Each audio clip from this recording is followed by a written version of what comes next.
Hey friends, my name's Aaron Ciotti. Everybody calls me Ciotti. Welcome to the show. It's Monday. We're gonna do Monday things. I don't have like big plans for this live stream, but there's all kinds of stuff going on. We got mailbag, box from RDQ, and a box from one of you beautiful bastards. I'm putting propellers on a rig right now. The props are sitting a little bit too loosely on the motor shafts. So, of course, the fix that we talk about all the time is your least favorite sharp-tipped, fine-tipped tweezers.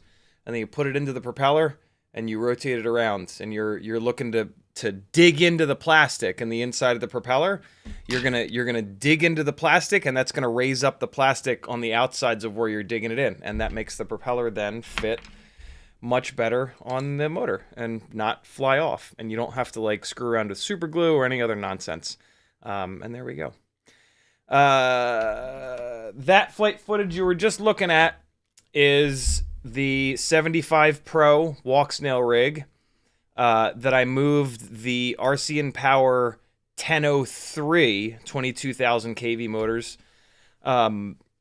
I took my fancy new Dremel bits and grinded down the stupid lip that Beta FPV puts around where the motor sits on this 75 Pro frame, so that these 1003s would sit flat on the motor mounts. And then I ran this on both the 45mm bi-blades and these 45mm tri-blades. And what's super interesting is that the bi-blades were actually worse than the tri-blades in terms of Jello, which is a reversal from when I tested both of those propellers on the Beta FPV 1002s. So that's super weird. But I've heard from a bunch of people that they've had a really hard time with these 45 millimeter props being out of balance. And so I'm so if you couldn't tell because the live stream quality is shit, there's Jello all over the place in that footage. The footage that you were just watching. Hopefully you were able to see it. But yeah, in case you weren't, on my side here, yeah, it's all Jello-y. And the 1003s, it's less Jello-y than what we were looking at yesterday with the Beta FPV 1002s, because these 1003s are like fresh. These Beta FPV 1002s probably have 10, 15 batteries on them. These 1003s have one battery, now two batteries on them. So yeah, it's definitely a little bit better on these more fresh motors, but the Jello is definitely still there, which leads me to believe that it's not just the 1002s being weak, although I think that they are. It's also apparently that these 45 millimeter propellers are just not super well balanced. Also, you know, in fairness, this has always been a problem. Like, I dealt with this issue with the tiny lifters like crazy. And at the end of the day, with the tiny lifters, you got to have fresh motors and you got to have fresh props. You can't crash those tiny lifters a bunch. They start to develop more and more Jello seemingly every single crash. Trying to do the what I think is going on is that with TinyWhoops, the vibrations are all up in the higher frequencies, which is great for filtering in Betaflight, but it's not good for. But the higher frequency vibrations also cause Jello. So yeah, Jello has always been an issue with smaller than 5-inch quads. It's an issue with 5-inch rigs as well, but not nearly as bad. And so, yeah, you can either only fly in lower light, like only fly at golden hour and beyond, or we can just. My plan is just to kind of keep going and just. So I ran out of daylight today, but the next thing that I'm going to do with this rig that we were just looking at, that's all Jello-y on both 45 millimeter props, is just to put the 1.6 inch props on it, the Gemfin 1610s. I'm just going to put those onto this frame. It's going to fly like hell because this frame is heavy. It's heavy because it's bigger for the bigger propellers. So with the smaller props on, I'm going to lose a bunch of thrust and it's going to fly like shit, but I can at least see if there's Jello. And if there's not, then 45 millimeter props can go to hell forever. It's an awkward propeller size anyway. This 75 Pro frame is obnoxiously heavy. So I'm almost kind of sort of hoping that's what it is. So that we can just say, nope, 45 millimeter props are out of balance. Which again, I've heard from a bunch of people. And then, yeah, we have one less stupid Pro frame to deal with, and we can just focus on the regular 75 millimeter builds with 1.6 inch props and try to figure out how the hell to get enough power out of this setup. Speaking of, the 2S journey has officially begun. I just, like half an hour ago, put in a TinyWhoop order. Let's actually pull it up. For a bunch of stuff. And yeah, we're going to try it. Initially, I'm going to try it on all of these, not all of these, but a set or two of these 1002 1002 22,000 kV motors, and I'm just going to motor limit the shit out of them. I'll motor limit them down to like 60% just to get started. And then I will creep that number up a little bit as needed in terms of power. And once I figure out like where it's this is the really nice thing about buying motors that are obnoxiously high in kV, is that you can motor limit down a bunch to like 50%, 60%, and then you can just fly it. And does this have enough power or not? If it does, do the math and see what motors you would need to get to run them at like 90 or 95 or 100%. And then you buy those motors. If you need more power, you bring it up to 70%, fly it, see how it is. If you need more power, you bring it up to 80%. At that point, at the point that you're at like 80%, you're good to go. Just stick with those motors and leave them scaled to 80%. There's very little negative effects of having your motor limiting at 80% or 90%. So yeah, in that case, you got away with it. You didn't buy the lower kV motors and run them at 100% and not have enough power. So that's sort of the plan. From TinyWhoop.com, I got a couple of these, the 300 mAh 2S BT 3.0 batteries. I'm just starting with 2 because for all I know, the Jello is going to get worse or whatever. The runtime's not going to be good. I'm starting small, and then we'll beef it up from there. With these batteries, Jesse has a great little section here, compatible frames. And so these are the 2 compatible frames that are on the that are on his website, the 75X V2 and then the regular 75X. So I snagged one of each of these frames. This is the AIO that I'm going to give a try, basically because it doesn't have a USB port. There's another AIO that I'm kind of interested in. Where the hell is it? Yeah, it's not in here, but it's made by Darwin. Darwin has a 1 to 3S AIO that I almost decided to get instead of this guy, but that Darwin AIO has the USB port. And one of the things that I noticed here is that Jesse shows on the Mobula 6 V4, you can run the Mobula 6 V4 frame with these batteries, but you have to remove this plastic piece. Well, once you remove this plastic piece, the USB port is going to be right here, and it's pretty much the same height. So if there's a USB port, the battery is going to slam right into it. And I would like to try the Mobula, this should say Mobula 7. I would like to try the Mobula 7 V4 frame on this 2S setup. So in order to kind of cover myself, I figure, and have the most frame options, I figure it's a good idea to start with this AIO. Plus, it's pretty cheap. $45 ain't too bad. I didn't get the V2. I got the V3 version of it with serial ELRS, HD only, no OSG chip on board. It does have ELRS on board though, so it better have ELRS on board. Oh, tell me this. Yeah. Woo! Okay, good. Yep, it's got ELRS on board. There it is. There's the little antenna. I was gonna say there's no antenna and there's no UFL. What the hell's going on? But you can see the antenna right here. See the little red bastard. So yeah, we'll give this AIO a shot first. See how it is.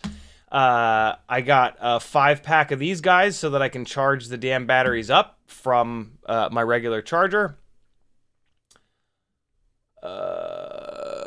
Nope, that ain't gonna work. I just realized that this is... Oh, man. Okay, well... Wait, no. No, yeah. Well... Shit. I'll figure something out. I think... Yeah, I'll figure something out. I guess this is it. Yeah, I'll figure it out. I thought that adapted it to... For some reason, I thought that adapted it to 2-pin. That was a weird thing to assume. I got just one of these. The BT 3.0 90-degree pigtail. I got another 5-pack or 6-pack, whatever the hell it is, of these 180-degree BT 2.0 pigtails. I'm putting one of these into like pretty much every giveaway that goes out. And then in the spirit of supporting folks, Custom FPV makes a couple of really cool 3D printed containers here. This guy is looking really slick. Put 4 of these guys and then just drop it into your bag. And then this one I'm really well. This is actually really cool too. This is another version of the T7000, the black opaque E6000 basically. This stuff is apparently not as hard to squeeze out of the tube. So yeah, this is a new thing for them. T7000 V2, just like E6000, but it's black instead of clear. And then this is the one that I'm really excited about. Little prop popper kit. Holds a prop popper and a bunch of propellers marked clockwise and counterclockwise. Just a slick little thing. Right now, my extra prop popper just bounces around all over the place, and it's kind of got like a sharp edge on it, so it's just a matter of time before it like smashes a hole in the Immersion RC power play. And you know, I like to support folks, so yeah, these two 3D printed things are designed and printed by Custom FPV, and hey, you know, let's support each other whenever we can. So yeah, the 2S journey has begun, for better or worse. Hopefully better. We'll see. One thing is for sure. As long as it's going to have enough power. the 1002s at 22,000 kV on 2S. I can't imagine that I'll run them at 100%.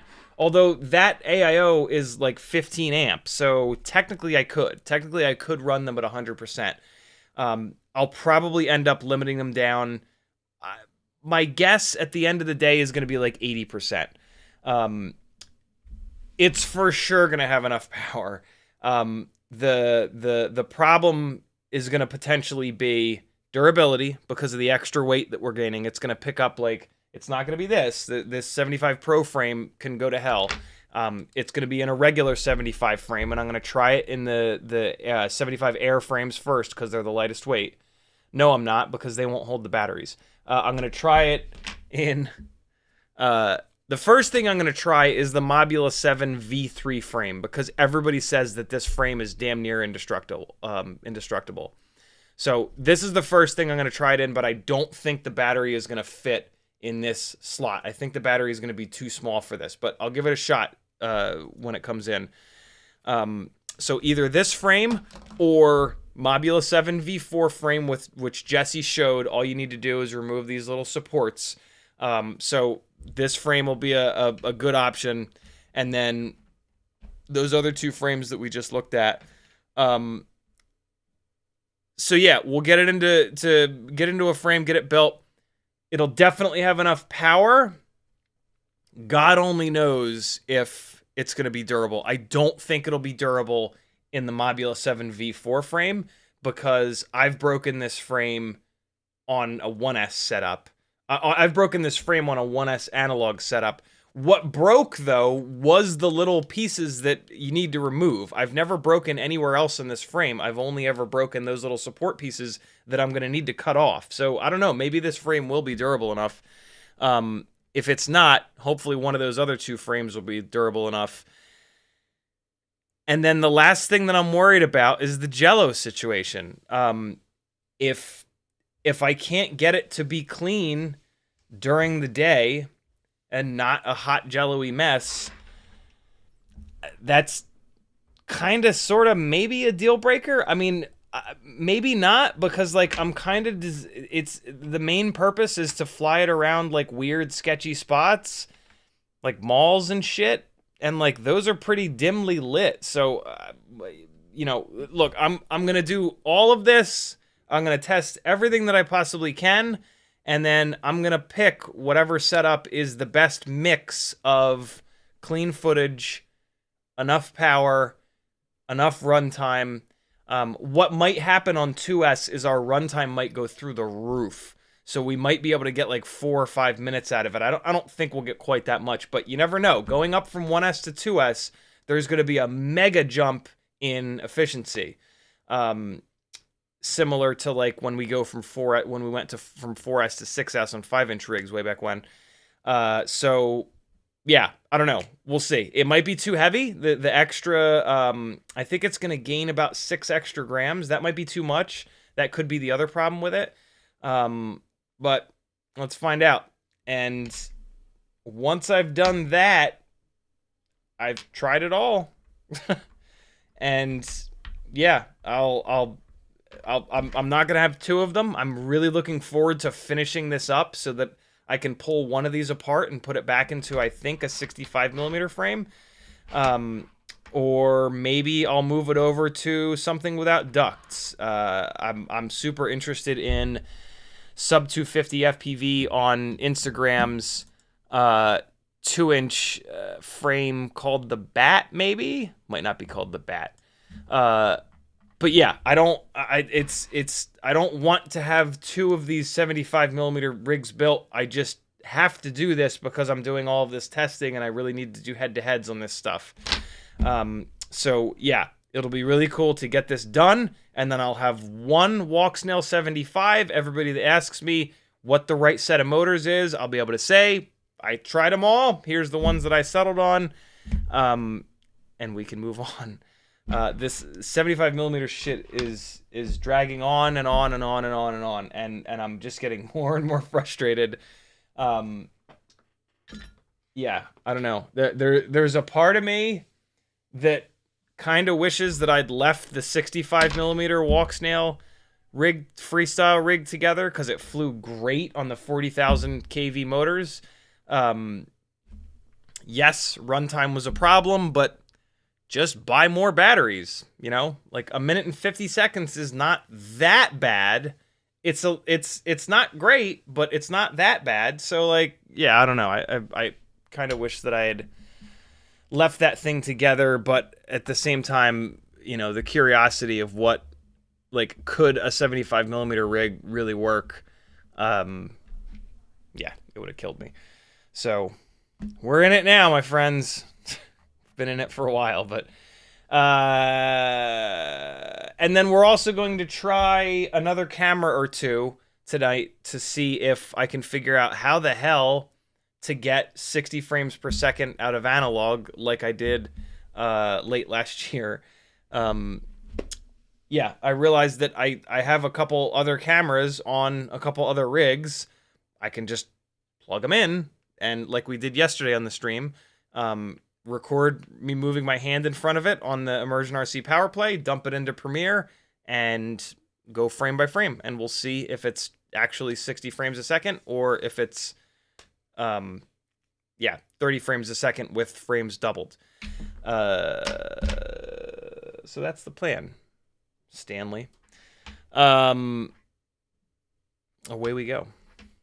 Cloudhopper was first in the chat. Hockey Rounds was next. Hung Out FPV, Curtis Hayes, Ramdonko, R. Glatz, Tony Morgan, Cole Powers, Slow Cal, Jay Deegs, Douglas Otwell, Upside, BLDO 550, Cloudhopper again, Rocky Huff, Beef FPV 661, Peace and Love, Safe Zone, Test, Rocky Huff, Kilo Zebra, Brent Anderson, JG Photog, Frank Nicholas, Scotty Scott, Freelojo, Bob Bruce, CBFPV, Danzel the Terrible. I'm going to leave it there. If you want me to say your name, you got to come into the chat early. If you want to talk to me in the chat, type CiottiFPV. For me, it'll light up an orange. If you want to get anybody's attention, just type their name and spell it right and put the spaces in the right places. And for that person, their name will light up an orange. CiottiFPV.com is my little website with a bunch of ways you can support me. I do rely on you beautiful people's support. This way, when I do a review of a product, I don't care talking shit about it. If it sucks, I'm going to tell you that it sucks because you pay my bills, not Beta FPV, not anybody else. So yeah, support the people that do this if you want really good quality content with like no chance of like, well, I'm not going to be so hard on this product because I need this company to send me more of their stuff. Just kind of keep that in mind when you're floating around on reviews. The folks that, and you know, they're not doing it maliciously, right? It's just like, if a company keeps sending you their new stuff every time they have something new, no matter what, like in the back of your head, you're going to be like, well, let me not call this thing a piece of garbage, or let me not crash this thing super hard to see how it holds up. You know what I mean? That's just like self-preservation. People don't do it on purpose. But yeah, look for the folks that don't just support themselves, in my opinion, from the products that get sent to them. That being said, there are folks like Nick Burns that get sent products that trash them all over the place. FPV is not Nick's full-time gig. It's something that he does for fun on the side. Those of us that do this full-time, we're the ones you have to worry about because we rely on something to keep the lights on and keep food in our children's mouths, right? What else is happening over there? Etsy store where you can buy some fun stuff. Teespring store where you can get some fun shirts. Shirt of the day is an autocross shirt from Blipshift. And then there's a whole bunch of affiliate links. At this point, if you're not using an affiliate link every time you buy something on the internet, somebody's not making money for free. It doesn't affect you in any way. Change your bookmarks to people's affiliate links that you want to support, and then they'll be able to do better work here on YouTube, right? Because they'll get a little bit more free money every time you order something. No reason not to use affiliate links.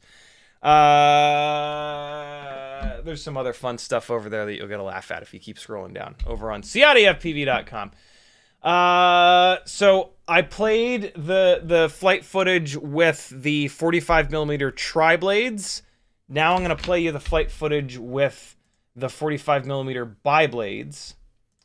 And hopefully you'll be able to see the Jello in this if you couldn't see it on the other one, on the other flight footage. Because yeah, it was, I don't understand it, but it was way worse on the bi-blades. I mean, it does kind of make sense because bi-blades are significantly harder to balance than tri-blades. It always kind of confused me that, well, not always. I only noticed this recently. It really confused me why on the Beta FPV 1102s the bi-blades were smooth, were less jello-y than the tri-blades. I still don't necessarily understand why. What you're gonna see in this flight footage. So this is again the 1003s. 1003 22,000s on these bi-blades. It was really lacking power. Like this was not fun to fly. This was way better to fly on the 45mm tri-blades. I was really struggling to keep this thing from slapping into the ground all over the place, as you can see. Although that was just me flying like a buffoon.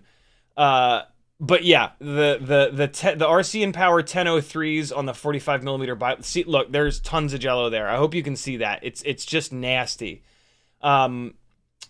So yeah, if you're gonna run the RC and Power 1003s on a 45mm setup, you're gonna want to do it on the tri-blades. They're better balanced and they make significantly more power. The runtime wasn't even that bad either. Somebody was complaining about the runtime on the 1003s. What I think if you put the 1003s on a propeller that doesn't make enough thrust, yeah, the runtime's gonna suck because you're gonna have to really like. So look, that's a minute and 51 seconds on the bi-blades versus on the tri-blades, which should be less efficient. We are at. We're already at 2 minutes and 30. So yeah, it's funny, man. Like that is a really good way of being able to tell that you have underpropped a motor. If you have like a bi-blade, or even just like if you have a low pitch propeller and then you swap onto a high pitch propeller, or if you have a bi-blade and you swap onto a tri-blade, if the runtime gets better with the more aggressive or more bladed propeller, that is a surefire sign that the motor has way more grunt to give. And like on the less pitchy propeller, the motor's having to spin higher RPMs all the time to get enough thrust out, and the higher RPMs that it's going to spin is going to create more heat, more friction, blah, blah, blah. If the bi-bladed propeller or the less pitchy propeller is a good match for the motor, it's going to make enough thrust, and it's going to take advantage of the fact that it has less blades, which is more efficient, or it's lighter weight as a lower pitch prop. that's typically what you would, you know, in that scenario, typically you'll get more runtime. So if you have that weird opposite scenario, and that's perfect. That like these 1003s are a big motor. This is a really, in terms of like TinyWhoops, this is a motor that has a lot of stator volume. This motor has a lot of power to give, but you gotta have a propeller on it that's gonna take advantage of that grunt, right? You could probably, these 1003s, you could probably run these at like 40,000 kV, and they would just keep making more and more and more power. Again, this is a big stator volume motor. This is a motor that's going to almost certainly end up on one of these 2-inch or 2.5-inch non-prop guarded walk snail builds that I'm looking to do next. And it's going to probably rip on those. I'm going to, these will certainly crank the 2-inch bi-blade gem fan. I'm really excited to put them on a 2.5-inch bi-blade. That's where I think these are going to really come alive. So some cool stuff coming with these motors. And yeah, the tri-blade 45s definitely did wake them up a little bit, but the Jello is just obnoxious. And they're still not, it's still not even quite enough. I would still want a higher KV or like a quad blade. I don't even think that they make a quad blade 45 millimeter propeller. Even if they did, now the propeller is starting to get kind of heavy. You know, like a quad blade 1.6 inch it's not 1.6, I guess it's like 1.8 inch prop. A quad blade 1.8 inch prop is going to be heavier than like a bi or a tri blade 2-inch propeller, maybe even a 2.5-inch propeller. But the bigger prop is going to make way more power and be way more efficient, right? We know this from long range. So yeah, going up to like a quad bladed propeller on a TinyWhoop is almost never the answer. Because yeah, the propeller is really heavy. The tips of the blades are really close to each other, so you get a lot of inefficiency. And yeah, it's just not usually the way. So yeah, that was my day. What did you guys do? What is this? This is black frame. Oh, all right. So here, just so that you can see, we played this on yesterday's live stream, but in case you didn't happen to see it, this is this same build on the Beta FPV 1102s with the 45 millimeter bi-blades, and the Jello and the vibration is just bananas. Like, you can really see it up here. Yeah, you guys can see it. I can see it in OBS. It's just brutal. These RC and Power 1003s were much better, but they're still not great. Hey, Brandon, are you in the chat by chance? Has anybody seen Brandon's Baked Beans? I haven't seen him. I did get a quick black box log on this. I'm actually, I'm going to bug Brandon just to take a super quick look at it. I'm pretty sure that the vibrations have nothing to do with the PID loop, because I have moved the PI and D gains up and down, and it hasn't changed it at all. But just out of curiosity, I'm going to shoot him one of these logs and beg him to take a quick look at it. And yeah, I don't know if he can. I don't know if he can specifically see if the like in the black box log, if the vibration is 100% caused by a physical thing, or but whatever. Regardless, he will have some feedback. I will change a couple of things, I'm sure, in either the filtering or the PIDs, and then I'll run it again. And if the Jello goes away, great. I've been wrong all along, and it was PID tune related. I haven't even really thought much about the PID tune, because these vibrations that I'm getting, I've never in 7+ years been able to tune out. These vibrations that I'm seeing are a dead giveaway that it's a physical mechanical issue. But I've been wrong before. I will be wrong again. I would actually love it if I was wrong about this and I could change something in the PID tune to clean this thing up. But I doubt it. But yeah, no stone unturned, right? If we're going all the way in, let's go all the way in. And check every possible thing that could be causing these issues. So yeah, that's what I got going on.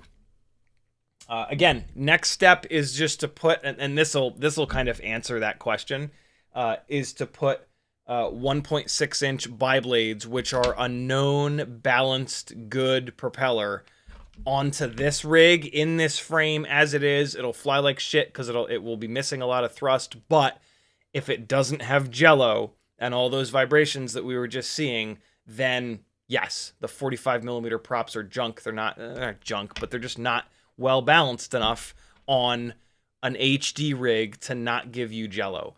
The people that run these 45mm props and love them are typically analog people.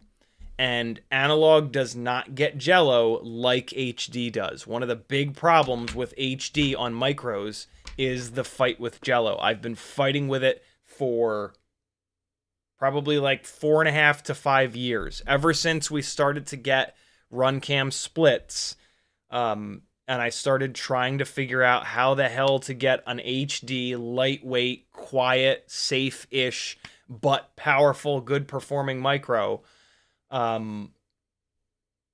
Jello has been the bane of my existence, and like I've worked really hard and I've tried lots and lots and lots of different frames and motors and props and soft mounts and cameras to find the magic combo that I can use.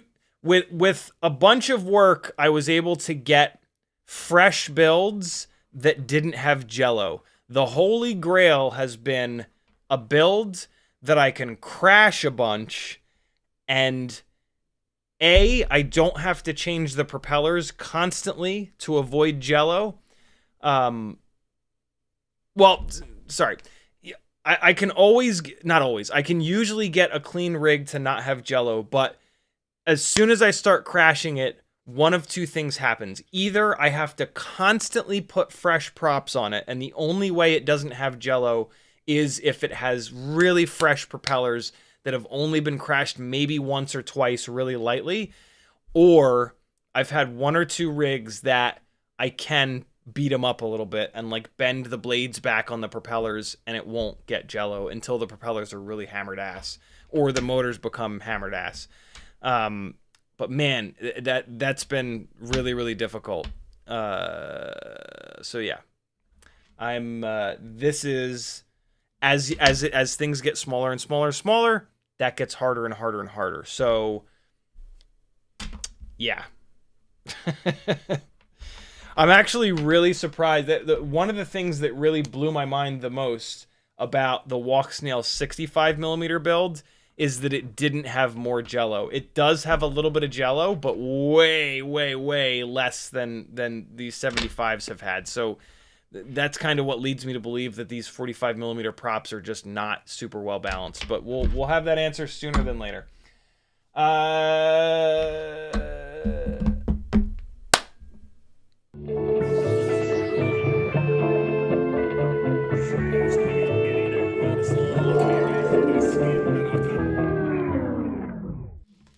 I stole that little thing from Mighty Car Mods. Go subscribe to their channel. It's the least that we can do.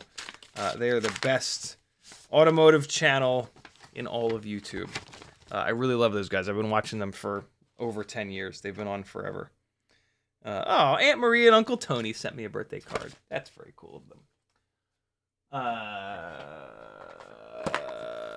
John Hines! I think I know what this is. Thank you, brother. I believe this is a Walksnail Lite. John, did you tell? Why did you try Walksnail and then you decided against it? I feel like you told me, but man, it's been a crazy week, and I don't at this very moment. I do not remember why you didn't want this Walksnail setup, but very, very cool of you. For sending this over. There it is. Donation from John Hines. Thank you, dude. Very cool of you. And yeah, it sure is.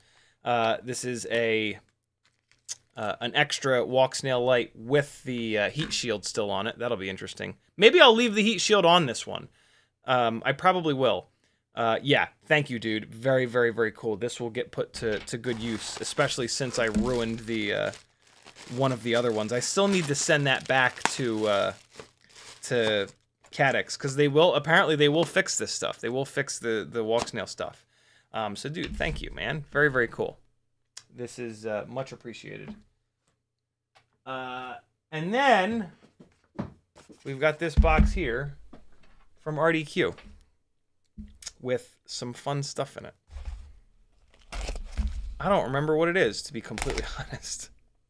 I think there's a bunch of props in here though, which I'm super excited about. I remembered I remember that after the cycling gig, I decided that well, I didn't realize there were more 2.5-inch props available, and I wanted to get the I want to try to get one of the live flying rigs really quiet, because something that I noticed is that when I was getting them, so they for their broadcast they have announcers at the start finish line before and after the races, but they also like before and after the races for me to go over there and get like really cool little, like we call them like horseshoe, like you're flying the shape of a horseshoe, and it's like a really cool, you know, we do it all the time but we don't even think about it. So yeah, I do a lot of these like horseshoe passes, which they love to cut to in the live broadcast, but the problem is these rigs are loud. So like when I watched the live stream back, when I'm doing those and I get near the announcer, you can hear the of these rigs.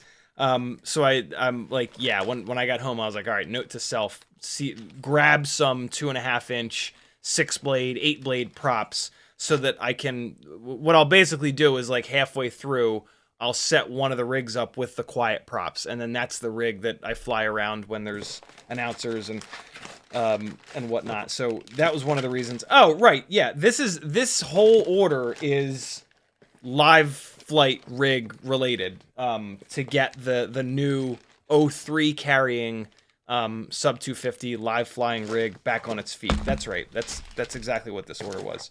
Top to bottom, pretty much. I think this entire order is devoted to those rigs.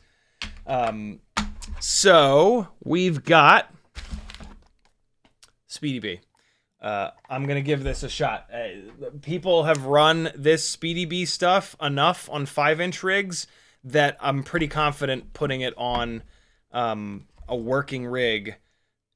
But a working rig that's sub 250, it's in theory never going to die. The FETs are certainly never going to die from too much current going through them. God knows if something else on here will die, right? Like there's other stuff that could die from just being powered on, right? Like when we have a 5-volt Beck die, a lot of times it's been powered on for too long and it just, I'm dead now. So yeah, there's no telling, and I'm just ever so slightly like freaked out that might happen with this. But I've also got a T-motor stack. I can't believe that I spent the money on this, but it makes sense. These live flying rigs have made me a lot of money, and have the potential to continue to make me a lot of money. I have a really big 3-day BMX gig coming up in a month and a half, and I want to have this thing like totally solid for that. And that gig easily pays for this stack and many, many more of these stacks, if if you know what I mean.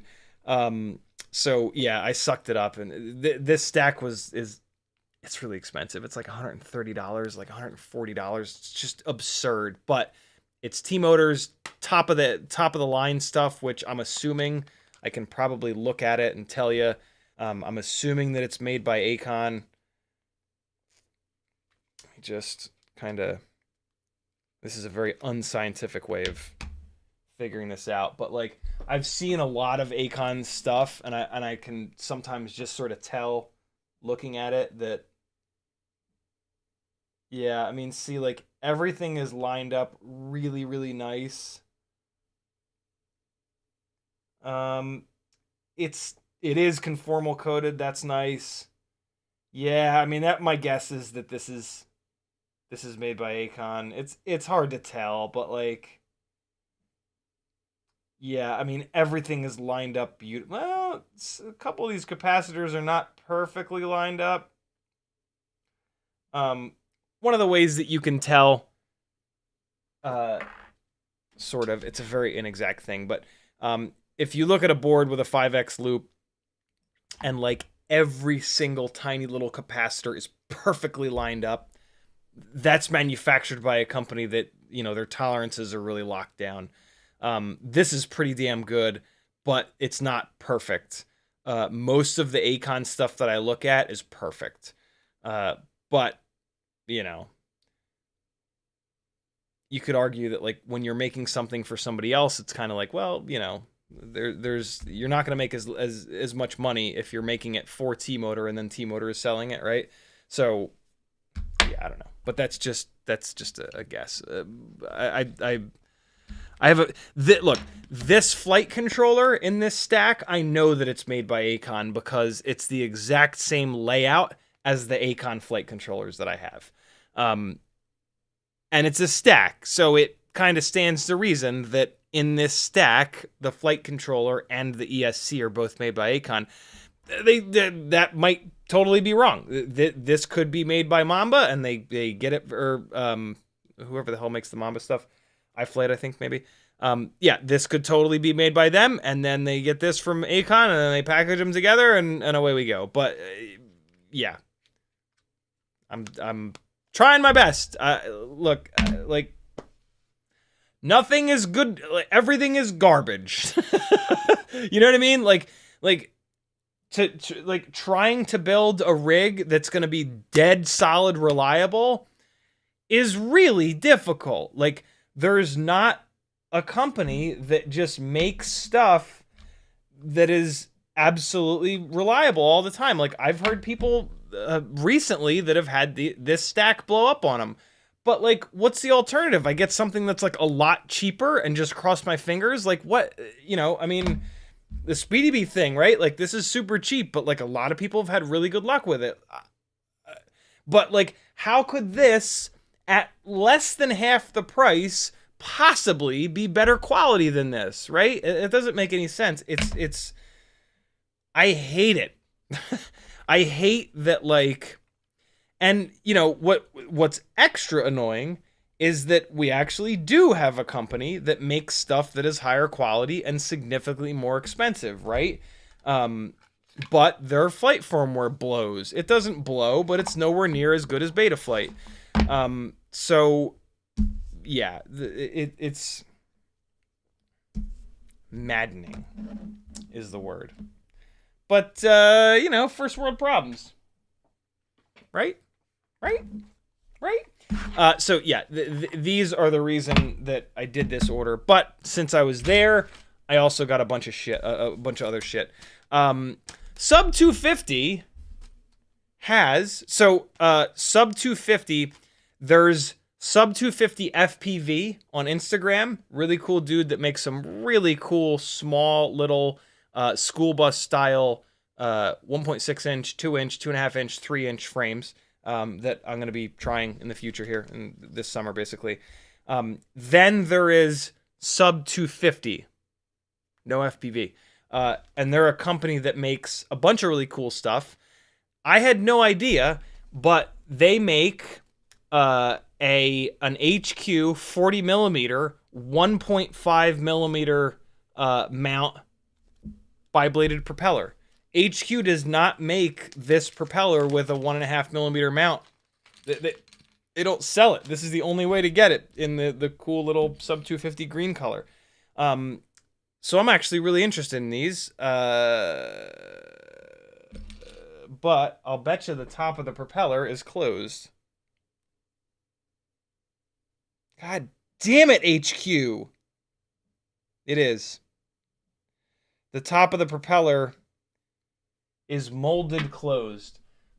So what I will have to do is run a drill bit through it. I will probably not be able to do it with the pin vise. I probably won't be able to get enough go on it with the pin vise. I'll have to put one of these 1.49 millimeter drill bits in an actual drill and try to drill through the tops of these, because having the top of the propeller closed off is brutal. It's just gonna bend the shit out of your motor shaft. So yeah, I'm gonna have to try to fix that, and hopefully I don't make it go out of balance in the process. But I can't run these props with the top of it closed in like that. That's just guaranteed to wreck the motors. And then also there's a sub 250 gem fan 1608 by 3 that, I don't know, I'm kind of wondering if maybe it's a little bit better balanced, I guess. I don't know. And they're a cool color, and it's cheap. Propellers are cheap. So yeah, get a bunch of them. So yeah, we'll see. These are Gemfan 1608 by 3s. I have a bunch of these. I've run them before. They have not been super well balanced, but and they're also like pretty low pitch. So yeah, I don't know. 75 millimeter world is frustrating. TinyWhoops are frustrating. Let's not completely throw 75 mil under the bus. TinyWhoops are there's a lot of TinyWhoop components that suck.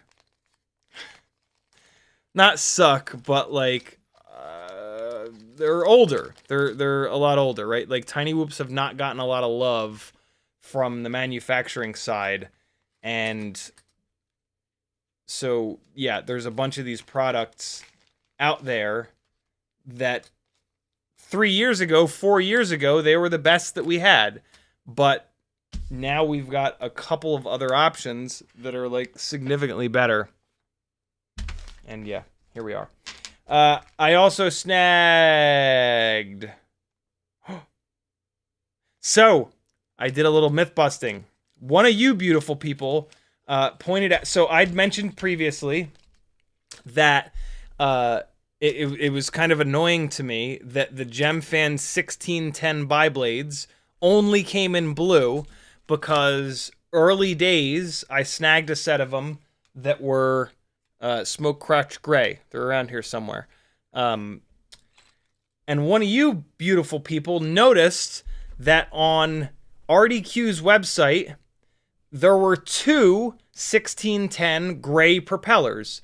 One of them, they both say in the item description for 1 millimeter motor shaft, but I think in like the somewhere on one of those two items it says 1.5 millimeter motor shaft, but then the picture shows a 1 mil motor shaft, and then in the description it says 1 mil motor shaft. So I bought a set just to check it, and I'll be goddamned if that's not a 1.5 millimeter motor shaft. So thank you, whoever the hell that was that gave me that tip. This is great. Yep, that is a 1.5 mil motor shaft. Awesome. So yeah, if you want 1610s in gray, I'm not going to tell you where to get them, because I need them all. Next time I do an RDQ order, I'm going to get like 10 sets of these. Because yeah, I don't really like this. I mean, this blue is okay, but it doesn't. The only thing it matches are the RC and power motors. Every other motor that I've got is either like black or red and black or whatever, and these smoke crotch gray props look much better on them. So yeah, because as we all know, if you're not gonna fly good, like me, damn well better look good. I re-upped on some of these 1610 blues because in the quest for no Jello, it's going to be really important for me to have fresh propellers to isolate whether the issue is motor related or propeller related, right? So I was thinking ahead a little bit there as well, which is nice. I don't always do that. And then I've got a whole bunch of 2.5-inch props here that I'm going to show you in 1 second, but I'm just tying something. Hang on. We're also going to fly 6 batteries tonight. You guys get to pick which quad.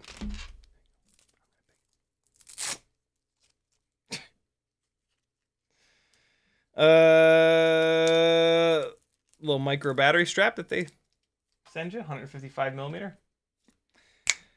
So for propellers, we've got the HQ 2.5-inch 6 blades. These are probably the ones that I'm going to end up going with.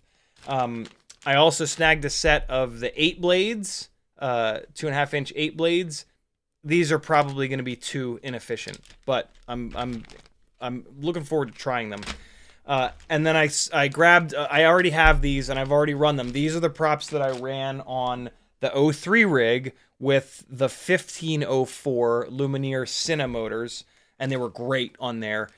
So I snagged 2 more sets of them. These are the HQ T63 by 3 tri-bladed. Technically, this is a TinyWhoop propeller. So they call it duct. They call it duct T63. The way that you can always tell is whether the propeller is bullnose or not. If the propeller is completely bullnosed on the outside here, it's meant to run around in a duct.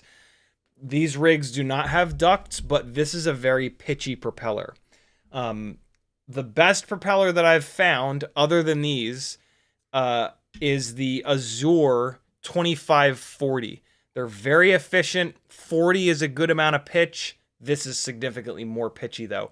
Those propellers, I think since they're only 2.5 and they're tri-blades, the 1404 that I have on those rigs right now, the T-Motor 1404 4600, I think that motor can drive a bigger pitch.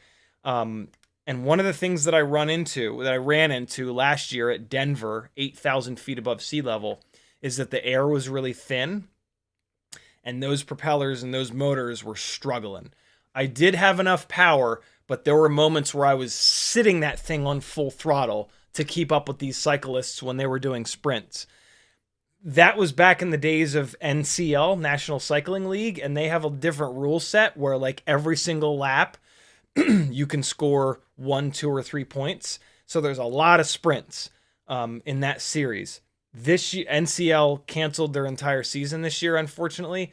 The other regular criterium racing, you don't get any points. I mean, there's a couple sprint laps where you can get a couple of points, but 95% of laps don't have any point value at the end.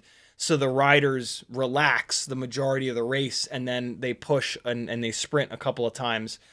So, yeah, it would have been really nice to have had these back then, because they would sprint damn near every lap.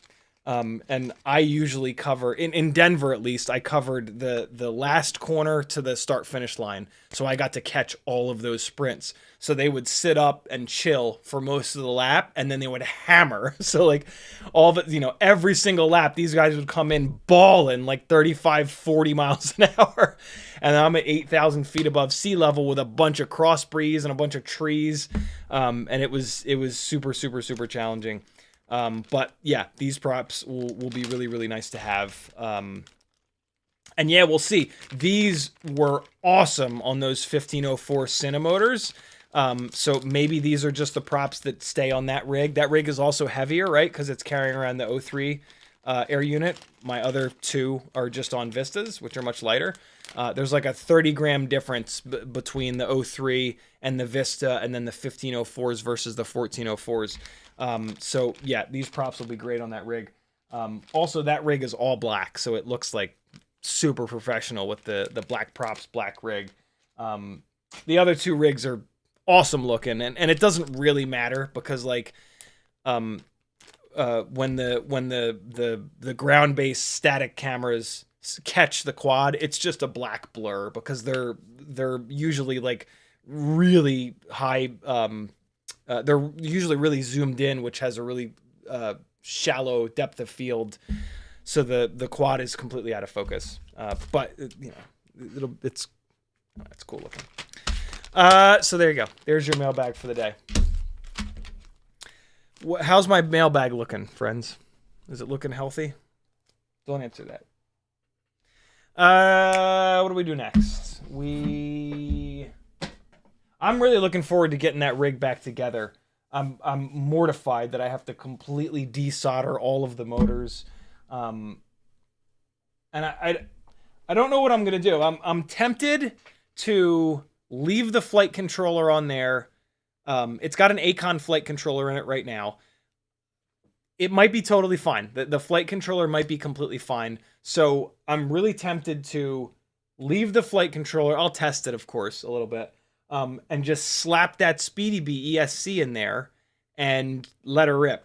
I will probably end up taking one of the other two live fly rigs apart and putting it into the AOS Cine 2.5 current generation frame with another 03 air unit.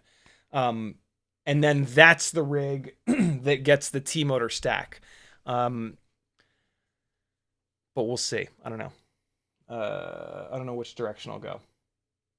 Yeah, that's the much less work scenario, right? Slap that SpeedyBee ESC in there, depin the ESC to flight controller cable, and just, yeah, that Acon flight controller should be fine. It got a little bit tiny little bit melted on the plastic plug right above where the FETs were that exploded. But it was just like, it had that like residue, the burn residue that I wiped off with alcohol. So it should be completely fine. I'll throw a multimeter on it and power it from USB and see if it powers up the receivers and shit like that, right? To make sure that it's not totally grenaded before I send it full voltage. But I think that's what I'll end up doing, because that is in the Raxus frame, which is based off of the QAV Cine 2.5. And that, of the two rigs that I have running now with the Vistas on them, that's the rig that gets significantly less runtime because it's a stronger frame and it's got more bracing on the ducts. So I would rather have, like, that's the workhorse build. That's the build that, like, at all of these events, I fly like a half a dozen batteries before the event starts in like sketchy spots to check, to make sure that I'm not going to get blasted out of the air by one of the, weird digital transmission setups on the TV truck, on the roof of the TV truck, or on the static cameras on the corners and shit like that. So that's the rig that ends up crashing because yeah, there's always somewhere that I get blown out of the air in these sites. And I also push it like I'll push it all the way around the corner and I'll just keep going, like as far as I can possibly go, because I want to figure out like what's my window. Like if the TV truck is on my camera and I go around the corner and I start to go into like Sketchyville and they haven't come off of me yet and they haven't cut away from me yet, it looks bad for me to like bail. Like if they're on my camera and like I'm on these riders and I'm like, nope, I can't go any farther, and I just turn off, it looks terrible. So like before the event, I will push all the way down and see when it fails safe, see when the video goes all the way out. And then when I'm flying for real, I will, and I have the conversation with the director of like, hey, this is how far I can go. And I never tell him how far I can actually go. Like I'll tell him like, hey, I can go 10 feet past turn 3 or turn 2.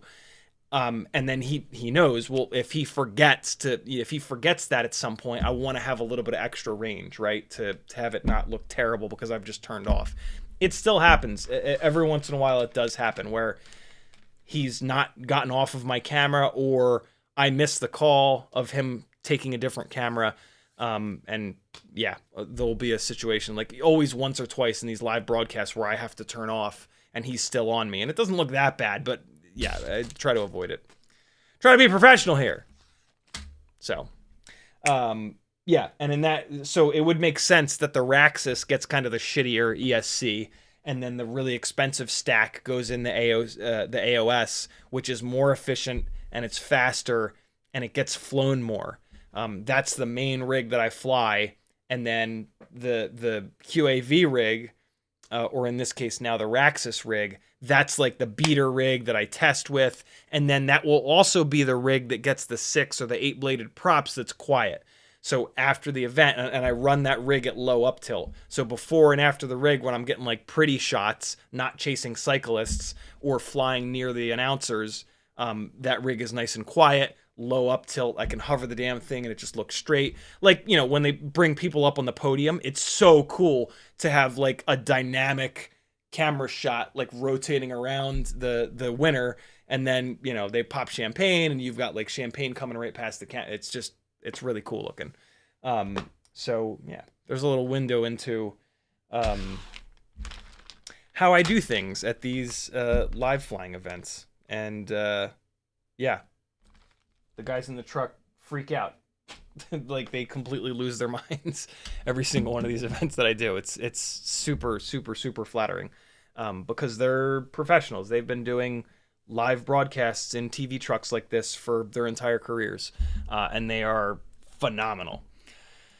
Let's get caught up on chat here. What do you say? So what do we have left? We talked about 2S. Anybody have any questions about 2S? We did mailbag. We're going to do 6 batteries. We're going to talk about analog 60 frames per second probably next. But let's dive into some Q&A. Let me get caught up on chat here. Arglat says, yo, yo, yo. Freelojo put the Patreon link into the chat. Thank you for that. Rocky Huff says, where do I get your 0.99 1.5 mil drill bit combo? Didn't see it on your Etsy. Yeah, it's not on my Etsy. I have 2 left, Rocky. You're just going to message me. I actually, go to CiottiFPV.com. There's a PayPal button. PayPal, it's $40. PayPal me in the note. Say, hey, I want a pin vise, please. Here's my address. Here's my email for tracking. That's all I need. Name, address, email for tracking. Tell me that it's for the pin vise. It's $40. You get to choose, though. If you don't tell me, if you don't choose, I'm going to send you the silver one. I have 1 silver one left. Nobody has wanted the one that I tried to make look pretty. I'm not super happy with this, but it's not that bad. If you want this one, it's yours. I've been saying all along. All you got to do is put in your comment that you want this one that I tried to make look fancy. But yeah, the default is the silver one. But if you want this one that I tried to make all cool and like burnt, titanium burnt. It's not titanium, but any metals, if you hammer them with a blowtorch, you can get them to change color like this. Yeah, I didn't do the best job, but it's kind of cool looking. It doesn't look bad. It's going to do the job just like any other one. So yeah, if you want this one, let me know. Otherwise, Rocky will get the last silver one, and then this will be the last one available. There's only these 2 left. To be honest, I'll probably do it again. I'll probably get another pack of the pin vices and another bunch of the drill bits and put them all together for you guys again. Because yeah, there's been continued interest in it, and it's a pain in the ass to buy all. Look, if you do this yourself, you're gonna end up with 10.99 millimeter drill bits and 10 1.5 millimeter drill bits, and that's gonna end up costing you $40. So why not support me and pay the same amount of money and just get 1.99 mil drill bit and 1.5 drill bit, because you're never going to break them. They're on a fucking pin vise and you're running them down a goddamn plastic propeller. So yeah, that's how you do it. 2 left, my friends. Snag them while they're hot. I've also got a set of 0802 EX, the lightweight ones, 27,000 kV motors. The Bell says 33,000 kV. They are not. They are 27,000 kV. And I've got a set of iFlight Zing 1002 22,000 kV motors with the 1.5 millimeter motor shaft available. These 802s are a 1 millimeter motor shaft. And then I have some other stuff. I've got a bunch of fractal shit that needs to go. A ton of ducts. And then one good 65 mil motor to motor frame. One of the frames has begun to strip out. So you will need to do something about that. It's set up for M2 and one of the screw holes is starting to strip out. What I would do is just put a dot of super glue inside of that and then run the screw down it, and it's going to be fine. Like when you're done with the build, the last thing you do is the rear screw mounting point, and you just put a drop of crazy glue in there, send the M2 screw through there, and just, it's good to go. Next time you have to take it apart, you're gonna have to crank on that, but it'll hold. Carbon fiber loves CA. Yeah, loads of ducts in here. If you want this, let me know. And then I've also got a Meteor 65 Pro frame with a set of TinyWhoop 0802, what are these, 30,000? Yeah, 30,000 kV motors with a set of the Gem Fan tri-blades, and then I've also got, it also comes with a set of the HQ tri-blades. So if you want to go down the Meteor 65 Pro route, I've got you covered there. Beta FPV G-string canopy. If you want this, I'll just throw it in if you buy something else. And I do have a couple of Cockroach 65 V3 frames that I bought for myself, and then Newbie Drone sent me a whole bunch of them. So, yeah, I've got black, purple, and clear, and these are all the polycarbonate, the slightly heavier. I think they're like 0.8 of a gram heavier, but they're stronger. You'll never break these frames. So, yeah, let's say a couple of these as well. These are my personal ones, which is why I'm willing to sell them. I'm not selling the ones that Newbie Drone sent me. That's about it. That's what I got. I'm sure there's other stuff. I have an access box if you want to output your Vista video to a monitor. Yeah, that's about it. Let's see. No. Let me get caught up on chat a little bit more. CBFPV says, I have a full carbon fiber frame, 3-inch build. Should I use 5-blade ducted props or tri-blade freestyle props? It depends. If you want to fly freestyle with it, or just generally have a more efficient setup, you should run tri-blades. 5-blade ducted props are mainly for ducted setups. Or if you want something that's quieter, and or less efficient. So yeah, I mean, it depends. It's hard for me to answer that question without more info. But yeah, those are the things that either one of those will do better, and those are the main things that they'll do better or worse. It also really depends on the motor size, the motor KV, and a whole slew of other things. But yeah, those are the main points that differentiate those propellers. Freelojo says, also I did a good size Newbie Drone order tonight and remembered your link. Thank you, brother. Very cool of you. Upside says, going HD for your 2S journey. What? Going HD CiottiFPV for your 2S journey. Is that a question? Are you asking me if I'm going HD? So for the last, like 2 or 3 months, I've been on this walk snail adventure with 3, at times 4 different walk snail builds in both 65 millimeters and 75 millimeters. Initially, I put the focus on 65 millimeter. I tried all the motors and settled on the best setup. The problem was the runtime kind of sucks. The little 300 mAh batteries picking up 6 extra grams. You only really get about 1 minute and 50 seconds runtime, which is almost enough, but not quite. So then I shifted my focus over to 75 millimeter builds, and that's what we've been doing every other live stream for the last like 2 months, basically, is trying different motors, different props, different frames, different everything. And yeah, I'm at the end of the 1S stuff that we can test, and so now we're moving into 2S with these guys. So yeah, hopefully that answers your question. Arglatz says, someone gave me new SKYZONE 020 goggles and they're stuck on A1. Can't receive other channels. I can receive A1 signal even if I set goggles on R8. Ideas, SKYZONE support not helpful. I have no idea, dude. I've never even seen those goggles. Maybe somebody listening to this has SKYZONE 020 goggles and they can help. But yeah, I have no idea. Keep bugging SKYZONE support though. They need to help you out. You've spent money on one of their products. It's their job to help you. So keep bugging them. Andy X says, speaking of Jello, what are some good ways to troubleshoot Jello on your Whoop? I mean, Jello is caused by high frequency vibrations. So that's what you're hunting down. You're hunting down vibrations.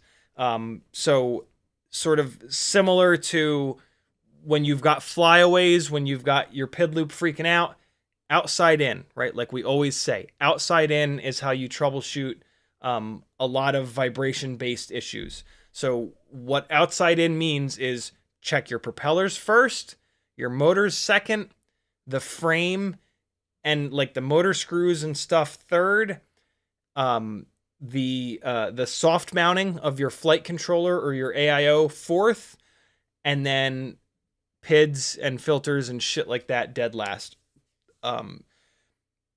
With Jello, it could also, and I am a little bit curious about the camera mounting setup that I have on these things. I've chosen the lightest possible weight camera mount, which is the Mobula 6 canopy, and there is a little bit of squishiness to the way that the mount is set up. It's mainly up and down. Like sideways, it's pretty solid, but there is a little bit of movement in this camera mount setup. So at some point here, I'm going to try the Beta FPV canopy, which is a little bit heavier, I think, and it's much bigger and uglier. But yeah, I've stayed away from it because I'm pretty sure it's a little bit heavier. So yeah, if that helps, I'm going to be fucking pissed, because I don't think it's going to help though, because I have had this build right here totally Jello free before. But like once you start to crash it and the vibrations start to pick up, maybe, yeah, I don't know, but that's a thing that I am going to test. So yeah, that's it. Jello is caused by vibrations. And so you got to hunt down the vibrations. So just fucking stare at your rig and be like, all right, where are the vibrations coming from? What's spinning? Oh, it's the props. All right, cool. So that's outside in, right? Props, motors, boom, boom, boom, boom. And I show you guys all the time how to test that stuff, right? Hold it in your hand, arm it, put it into turtle mode, spin each motor up really gently, put it into the motors tab, spin each motor up, troubleshoot it, think through it, look for those vibrations. That's really all you can do. And, you know, sometimes you have to change to a different propeller or change to a different motor, right? Like, there's no guarantee that a fresh set of propellers are going to be perfectly balanced out of the box. There's no guarantee that a motor is going to be perfectly balanced. Sometimes you have to spend money and just replace components to try to troubleshoot this shit. That's what you pay me for. You know, I work my ass off to do a lot of that work for you guys so that I can say, yo, don't buy this motor. It's out of balance right out of the box. These motors are fine, but I needed to hold the motor up for the visual. So yeah. Metadurtson says, are you looking for 1003 motors to run on 2S? I am not. What KV would you run? I'll let you know soon. I placed the TinyWhoop order today. Yeah, I'll know soon enough. My guess is that 14,000 kV is probably enough, because that's what I run on the tiny lifters, and they make gobs of power, even picking up a 26 gram camera. But I just don't know yet. So yeah, stay tuned. I'll know soon enough. But yeah, I'm not looking for 1003s. That motor is probably too big. We probably do not need a motor that big for this. I also don't think that there are any 1003s that have a tri-bolt mount. I believe 1102 and these... Sorry, this is a 1003. Yeah, I've got 1003s on here. I forgot. Yeah, I've already got 1003s. Wait, no, they're on here. They're on here. I thought you said 1103. Yeah, no, I'm going to try these 1003s first. Maybe first. Who knows? But they're going to get tried for sure. These ones are 22,000 kV. I'm going to motor limit the shit out of them because, yeah, 22,000 kV on 2S is the equivalent of 44,000 kV on 1S, which is way too much. James Thomas says, the X12 Lite, no VTX. Also check the Neutron RC Cross 5 amp. I would not trust a 5 amp on 2S like this. And then, like I talked about earlier, the problem that I'm going to potentially have on the Mobula 7 V4 frame is the USB port. So the AIO that I chose does not have the standard USB port layout. So that's why I picked that one. But if for some reason that AIO doesn't work, if there's another frame that I can run with a regular USB port layout, then maybe I'll try the X12 Lite No VTX or the Neutron RC. But yeah, hopefully this beta FPV AIO works out. If you didn't catch it, I went through it all. Like, it's one of the first things I did on the stream. So you can rewind back if you want the full picture. James Thomas also says, I guess a Happymodel 1202.5, 11,500 kV would just be too heavy. 1202.5. Yeah, that would probably be too heavy. It probably also is not a 3-bolt. It's probably a 4-bolt motor. And then also on top of that, 11,500 kV is not going to be high enough. So yeah, a lot of reasons that the Happymodel 1202.5 wouldn't work in my scenario. Paratino Photography says, I have the same issue. I think we need tiny ND filters, maybe like an ND8. Man, that would be nice. Boy, it would be nice to have ND filters. That would help this issue a ton. But yeah, it's almost certainly not going to happen. I've been waiting for little tiny ND filters for 6 years. The Caddx Tarsier actually came with an ND filter. Unfortunately, it was so the Caddx Tarsier was like the Runcam Hybrid, where it had a separate. It was one camera body that had 2 sensors in it and 2 lenses on the front. It was so good. That layout is so good. The Runcam Hybrid is an amazing camera because of it. The Caddx Tarsier, much less so. The software, you had to use Bluetooth, and it was just kind of a pain in the ass to use. But they sent it out with an ND filter, but unfortunately, the ND filter was a double ND, and there's no reason to ever have an ND filter on your FPV camera. So that was kind of annoying. And also, you couldn't use that ND filter on anything else. All they had to do was just make the ND filter for the HD lens, and then we might have been able to use that ND filter for other cameras. But they didn't. I don't know. Anybody that has any knowledge of photography would understand that it's completely pointless to have an ND filter on your FPV camera. It's just stupid. It's pointless. Total missed opportunity. Total missed opportunity. I would have bought a half dozen of those fucking Caddx Tarsiers just for the ND filters. Because with like some shimming, we could have almost certainly just dropped them right onto a bunch of these other lenses. Maddening. Absolutely maddening. Eagle Eye Shooting says, I forgot to mention, Paratino, thank you for reminding me of that. Yeah, I didn't mention this earlier. Jello is also, I just glossed over this because I assume that everyone, spent 15 years shooting stills and learning where Jello comes from and whatnot. Yeah, Jello happens more often in bright light because it happens more when the shutter speed goes up. If you run ND filters, you can slow your shutter speed down to like a 60th of a second or 120th of a second, and Jello becomes a lot less of an issue. That's why what I said when I said earlier, hey, you don't have to worry about Jello if you fly golden hour or blue hour. It's because it's more dim outside and the shutter speed slows down, and that helps the Jello considerably. Vibrations are still the enemy, even if you can get your shutter speed down. If you've got a rig that's vibrating, you're never going to get a completely sharp image, especially down at the slower shutter speeds, because it's going to open its eyes for a 60th of a second, And in that 60th of a second, if it's vibrating, the whole image is going to be a little bit fuzzy. So we want these cinematic HD rigs to be as vibration free as possible so that we get a sharper image.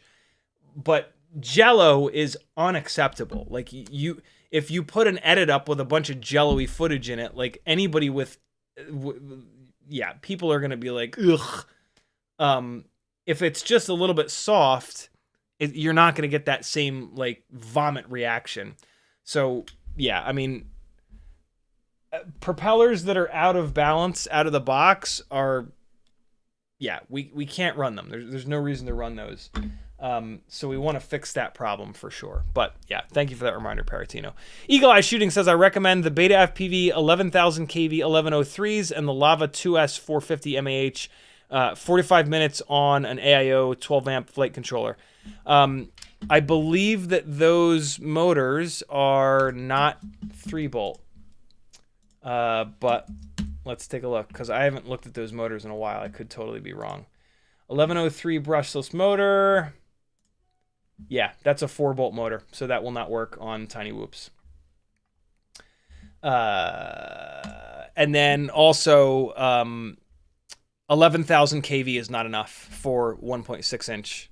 So yeah, those motors would not work. Same as whoever mentioned some other motor earlier. Same deal. The Happymodel 1202. Whoever mentioned that, same deal with these motors. They won't bolt up, and they're too low of a kV.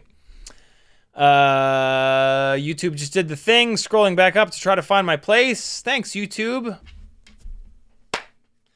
Yevon Z says, using right now Flywoo Robo 1002 15,500s on 2S 45mm walk snail build with 300 mAh tattoo, cruise time around, 5 minutes and a half to 6 minutes. Also planning to try Flywoo Robo 1002 19,800 with limited, I'm assuming, throttle limiting. Flywoo Robo 1002. So yeah, that is... I've got all of the 1002s, not all, most of the 1002s right now. The iFlight Zings are the ones that are just, I'm just going to sell them. Somebody buy these for me. They're a great motor, totally fine. But I've got the Flywoo 1002s on this frame, and then on this frame I've got the RC Power 1002 22,000s. I'm definitely going to try these RC Powers. I might end up trying the Flywoos as well. But I couldn't really feel a difference between these two motors. These RC Powers have been crashed a lot less, so these are going to get the majority of the testing. If I like these motors, though, out of curiosity, I'll probably try the Flywoos. Maybe not, but I don't know. We'll see. So yeah, I've already in the works already is the Flywoo 1002 testing. So yeah, you'll get to see that, Yevon. Denzel the Terrible says, I saw Beans earlier today, but he ain't in chat. Thank you, dude. I'll just message him on Discord and bug him. Rabbit FPV says, what's up? You should test the MEPS 802 motors off Temu for shits and giggles. No, I will not. With how shitty MEPS has been, with so many people in our community, I will never spend a dime on any of their products. Yeah, bad companies do not, even like for shits and giggles. No, you know, if you do what they did, you get none of my money, and I recommend that you guys do the same. Don't support MEPS at all. Don't buy any of their stuff. Apparently their stuff sucks anyway, so don't buy it for that reason. VCI is the company that I'm super interested in. I ordered a bunch of their motors. Unfortunately, they said they're not going to be able to ship them until the middle of May. But yeah, there's a couple of VCI motors that I'm super interested in. I just need them to ship them to me. Curtis Hayes says, hot glue the USB before you plug into it. I've had 2 pop off, as have others. Hot glue the USB. On Speedy Bee. I just have the ESC. So, yeah, I'm good. Veritas Weasel says, hey bud, my fiance says that if she doesn't see Teddy pretty soon, she's gonna make me turn off your channel and watch some romantic movie. Better get him on before it's too late.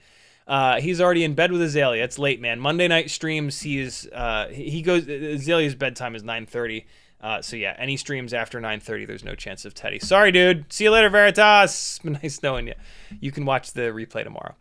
Metal Ritzkin says, sounds like it's similar to cars.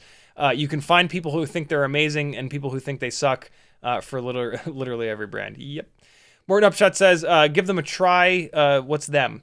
1 or 2 packs, and then send them feedback on the props before you potentially ruin the balance. What's them, Morton? I don't know what them is. What is the them that I'm giving a try? Tag me again. You're gonna have to like copy and paste this though, because I'm not gonna remember by the time I get caught up. Rocky Huff says, what's your favorite prop on the Mobula 6 2024?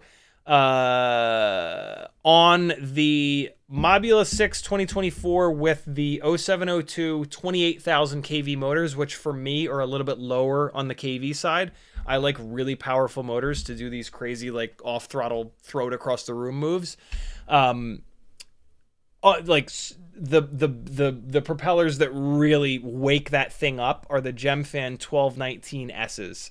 A close second are the HQ ultralight tri-blades, as I call them, the YOLO props.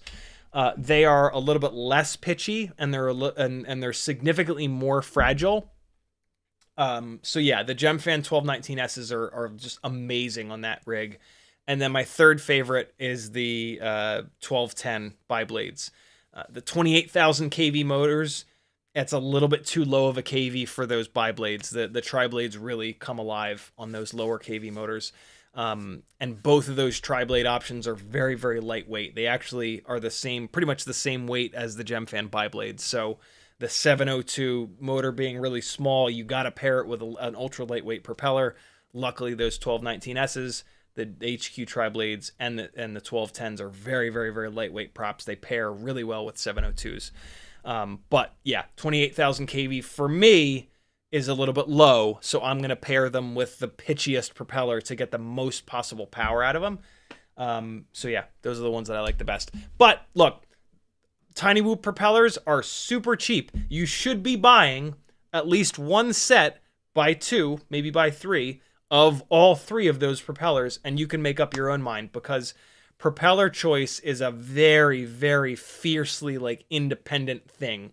You might absolutely love the bi-blades on your Mobula 6 2024.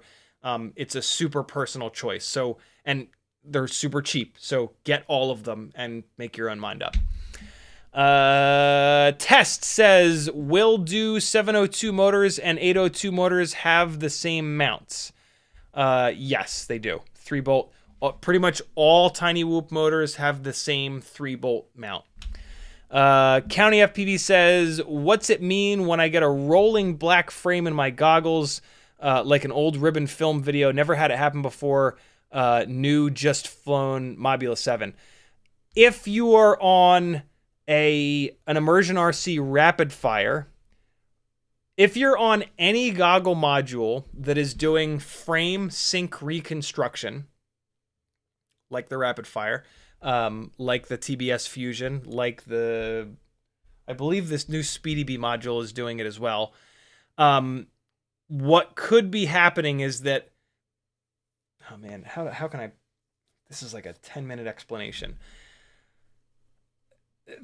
There's a standardization in cameras that some of our camera manufacturers are not paying attention to.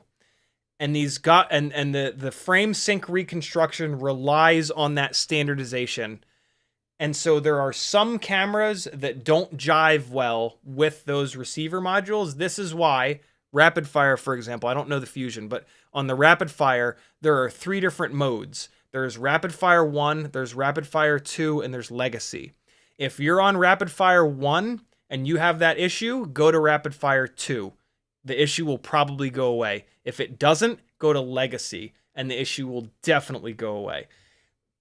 Best case scenario, though, is to throw that goddamn camera in the river, because the idiots that manufactured it ignored the standardization that everybody else that makes analog cameras doesn't ignore. and get a camera that does. Most cameras are fine. There's only a couple of cameras that deal with this issue. But the immediate solution is to change the mode on your receiver module if you're using a receiver module that has that. If you're using a receiver module that doesn't have sync pulse reconstruction,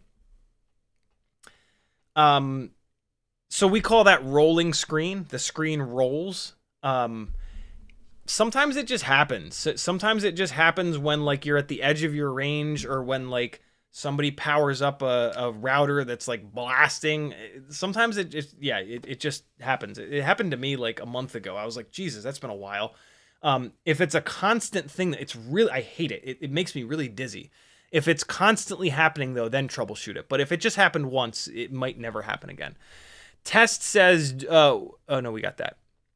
Tony Morgan with a $10 super chat. Thank you so much, brother. He says, just because. That's very cool of you, man. Thank you for the support. That is much appreciated. James Thomas says, on the Mobula 7, Mobula 8, please help me out with canopy interchangeability. What fits, as in Beta FPV or other canopies? They all have 25 by 25 mount, right? Yep, they're all 25 by 25 mount, but they won't all work. Every single AIO has the UFL port, potentially a ceramic ELRS antenna in different positions on the board. So there's always going to be a canopy that doesn't work on a specific AIO. It would take me an hour to go through every single AIO and every single canopy and tell you which ones will and won't work. So, I mean, I can't do that. But, yeah, luckily the canopies are really cheap. So every time you do an FPV order, look for all of the canopies that company sells and just order all of them.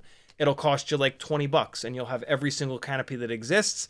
And then you can sit there and find the absolute perfect canopy for each AIO that you've got, and away you go. That's what I did.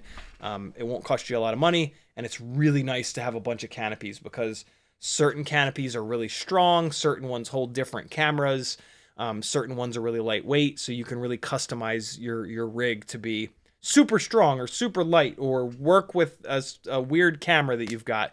That's my recommendation. James Thomas says, oh, what VTX did you choose? I have no idea what that's in reference to. Tag me again and give me more to go off of. Danzilla Terrible says, what strength ND filter you want for your TinyWhoop camera? I have an idea. For me, in FPV, the only ND filters that I bother with are ND8 and ND16. ND32 you will only ever need if you're flying in the snow. And then ND4, it doesn't make enough of a difference. ND2 and ND4, they do practically nothing. They're like a third of a stop and I think 2/3 of a stop. And like, I'm not going to bother. Like that's not going to slow the shutter speed down enough to make an actual difference. ND8 is like the first one where it's actually going to change your shutter speed enough to make a realistic difference. So yeah, ND8 for sure. ND8 is the easy button. ND16 is really nice as well though. Like ND8 is, like if you only buy one ND filter, it should be an ND8. It's strong enough, but it's not too strong. ND16 is really nice for like the middle of the day. But as soon as the sun starts to drop a little bit, it's too much and you have to switch to the ND8. So like, yeah, if there was only ever going to be one, ND8 for sure. But if there could be two, 8 and 16, it like covers you, and everything other than bright daylight, bright open sunlight into snow. That's when you have to go all the way up to 32. But I've never flown in the snow, and most people never will. Rocky Huff says, send over that pay file for the pin vise. Appreciate all the live streams. Thank you, dude. Thank you for the support. James Thomas says, what cameras need an ND filter that is not available / should be available? I have access to custom optics. Mainly these Walksnail Lite. Luckily, the outer diameter of this lens is the same as like pretty much all, isn't it? hold on, let me check. I believe it's 8mm. I believe that like most of these little tiny cameras use 8mm outer diameter lenses, but let me check that before I put my foot in my mouth. The really hard part about ND filters on these analog cameras is getting them to not fall off. It's just, how do you do it? How do you get an ND filter to wrap around this lens and not fall off the first time you crash and explode? And or how do you get it to not show up in the flight footage, right? These lenses are very wide angle, and like they design the lens so that like it is as wide angle as the lens can achieve. So if you put anything in front of that, it typically shows up in the corners. And these are not high quality enough where it's just like, oh well, yeah, just crop in. Like you crop in, you're cropping to like 640 by 480 almost, not quite, but yeah. So it is, but I mean, it can probably be done. In theory, it can be done. Who knows if it can actually be done? Outer diameter is, look at that, 8.92. Call it 9mm. Because yeah, I pinched this a little bit too tight. You're supposed to only put a little bit of pressure. Yeah, 8.93, 8.92. Call it 9mm. Most of these analog cameras, though, I thought they were 8mm. Maybe they're not. Maybe it's 9. Timmons would know. He's been figuring it out. Well, shit. The Caddx Ant is 10? Son of a bitch. The Caddx Ant is 10. I didn't realize that. I was hoping to run this in one of the batwing mounts. I'm not going to be able to do that, though. So, yeah, the Caddx Ant is 10. That's super annoying. These other ones, though, the majority of the analog cameras are... Hold on. Hold on, I'll tell you right now. I have one right here.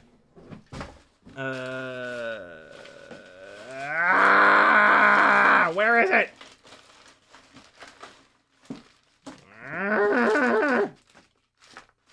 Oh, you know what? I didn't put it in here. I put it in here. Which might be easier to find. Might be 1,000 times more difficult to find. Where is it?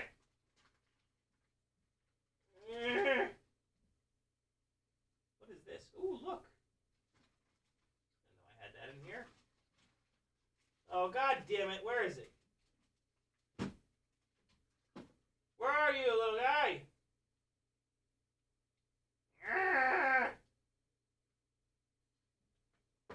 Ooh! I can put a little BT 3.0 on here. Oh, there it is. There it is. Ooh! I forgot about these little batteries. Cool. Oh, that was good. I'm glad that I went in there. You'll see these batteries in the future. Most analog cameras. Oh, look at that. It's 10. They are 10. Okay, good. Good. That is annoying. But we don't really need them for... What am I saying? We don't really need them for analog cameras. Analog cameras don't really deal with Jello. It's just this walk snail setup. Yeah, the walk snail light camera. 8.94, 8.9. I've gotten 8.92, 8.93, 8.94. Basically 9mm. And yeah, that would be insane. But again, the challenge is going to be keeping it out of view and getting it to stay on. That's going to be the struggle bus with it. Probably won't work for freestyle because crashing, the crashes that we're nose in crashing a lot, and it just generates so much momentum. It just generates such a hit that God only knows how to get it to not work. But I mean, technically there is if it was a totally custom ND filter specifically for this, you could in theory, get it to lock in behind the lens here, right? You could get it to slip over and then into that, because that goes all the way around. And I mean, if you could somehow do that, then yeah, it would definitely not fall off. Like if the lens had like a, just spitballing, but if it was like a 3D printed TPU mount on the lens, you could force it over, and then the back of it could have a little ring around it, and that could just notch right in there, and then that would never come off. But I think the main problem is going to be keeping it out of view. The ND filter, the outside of the ND filter, see the tip of my pointer finger nail here? The ND filter is going to have to come out all the way out here, and then the filter itself is going to have to be a lot bigger. That's one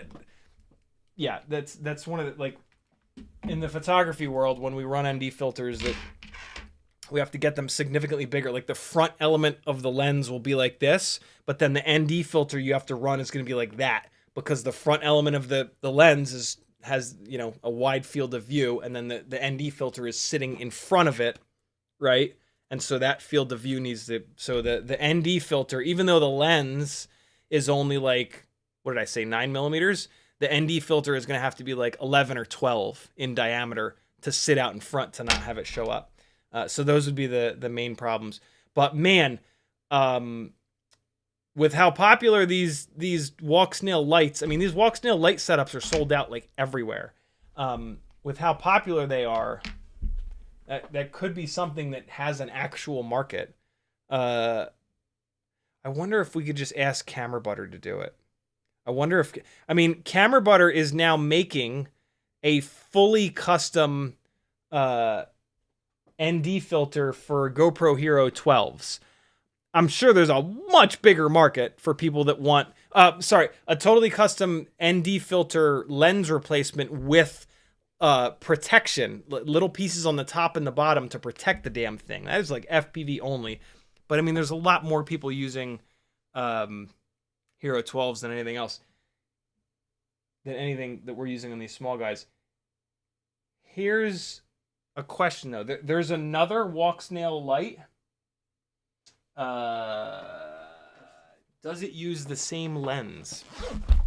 So it's not a walk snail light. There's another small walk snail camera. This is the light here. Here it is. Does this use the same lens? Looks like it does.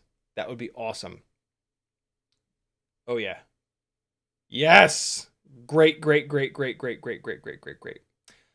Oh. Oh, nope. Yeah, that's fine. Yep, same lens. So that's great. So that would cover two different walk snail systems. Both this is like the regular, not regular, but this is the screw mount nano camera. But yeah, same lens, which is great. So if that product were to exist, it would work on two different walk snail systems. That'd be rad. That'd be wild. Ha! Off Access says he's talking to Camera Butter right now.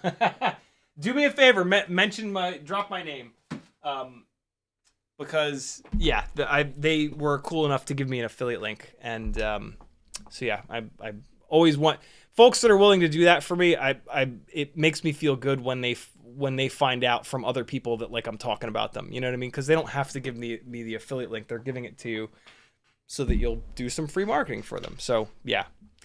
And me messaging them being like, hey guys, I've been talking you up on my live stream. It feels weird, right? When it comes from somebody else, like, hey, by the way, Ciotti was talking about you guys and had great things to say. Like that's the kind of thing that to a company, they're like, oh shit, awesome. Glad we hooked that guy up.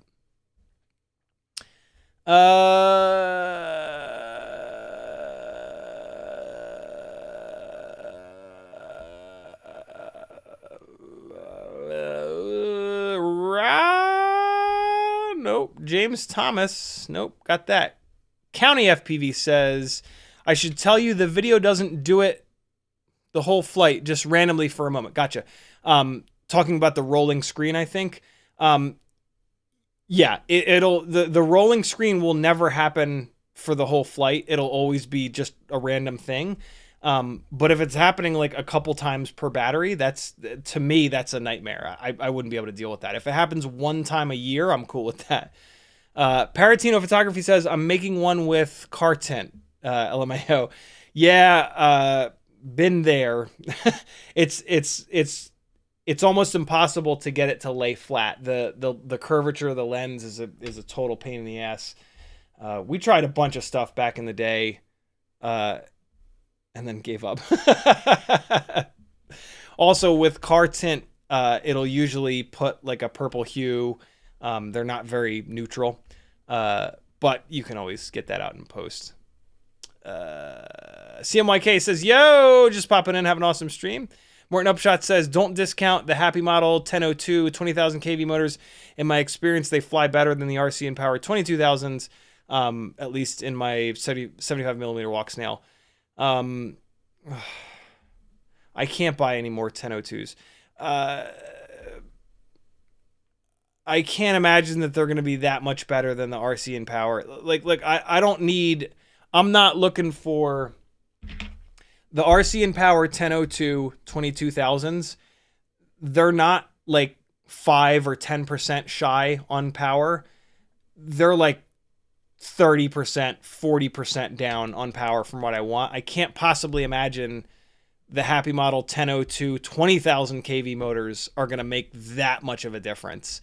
And yeah, I really don't want to spend another $50 on and yeah, an hour of my life on another set of 1002s. I want a big jump in power. If you tell me that it is a massive jump in power, Morton, I might be willing to spend another $50, but yeah, let me know. Off Axis says, especially because I went down this 1002 rabbit hole because a bunch of people said that the RC and Power 1002 22,000s are mega powerful and they're actually like 24,000, 25,000 kV. And I was like, oh, cool. Here's my money. So, yeah, this feels like another bait and switch. Off Axis says, I've tried to tell people the same about MEPS, but you're correct. There are still a bunch of great pilots that still rep them. Are there really? I thought everybody dropped them. Morton Upshot says, those props from sub 250, fly a couple packs before you draw at the top and potentially unbalance them. But why? I can't possibly run, like, yeah, they're no good to me closed off on the top. So if in the process of drilling them out, they get unbalanced, they're just as worthless as they are now. I just, yeah, I can't. Yeah, having a propeller sitting up really high on the motor is just a total deal breaker. James Thomas says, when I mentioned the X12 Lite, you said you had chosen a flight controller with a different USB. I mentioned the X12 Lite. I'm lost, James. I apologize. What I mentioned. You said you chose. Yeah, I'm lost, brother. Tag me again and give me more to go on. I don't know what we're talking about here. Timon says the BI Batwing should fit the Ant, I believe. Yep. I'm gonna find out for sure sooner than later. Speaking of, I've been just hammered busy, and I apologize, Timmons. Him and I have been talking, but I haven't been able to devote enough attention as I've wanted to. Timmons has done a ton more work on the Batwing mount, and it should be up over on the Discord in the 3D printing channel. Grab it, print it, try it out, give us some feedback. Timmons, myself, Bob Noxious, and I forget the name of the other guy. We've all been trying them, and we think that it's in a really good place. I'm certain that one of you guys will print it, and it won't work, or it will work, and you'll have awesome feedback for us. So, yeah, it's not up on Thingiverse yet. I don't necessarily want to like start a Thingiverse account and have a bunch of people asking me questions on there. I don't know if Timmons you want to, but whatever. I don't know if it never makes it up on the Thingiverse, whatever. I don't care. It's for you guys. It's for us. It's for our community. We all hang out on the Discord. So yeah, if it only ever lives in the 3D printing on Discord, I will eventually put it up in a Patreon post, so it'll be available there as well. But yeah, it's up. There's a whole bunch of different versions on it. Timmons fucking killed it. It only works on the Newbie Drone Cockroach 65 V3 frame. There is a walk snail version of it. There is a standard 9mm or 10mm, whatever the hell the measurement I just got off that CatXant version of it.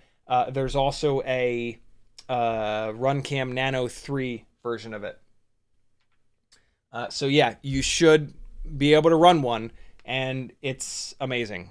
It's 0.6 of a gram, which is significantly less than any of the canopy setups. No ducts in view.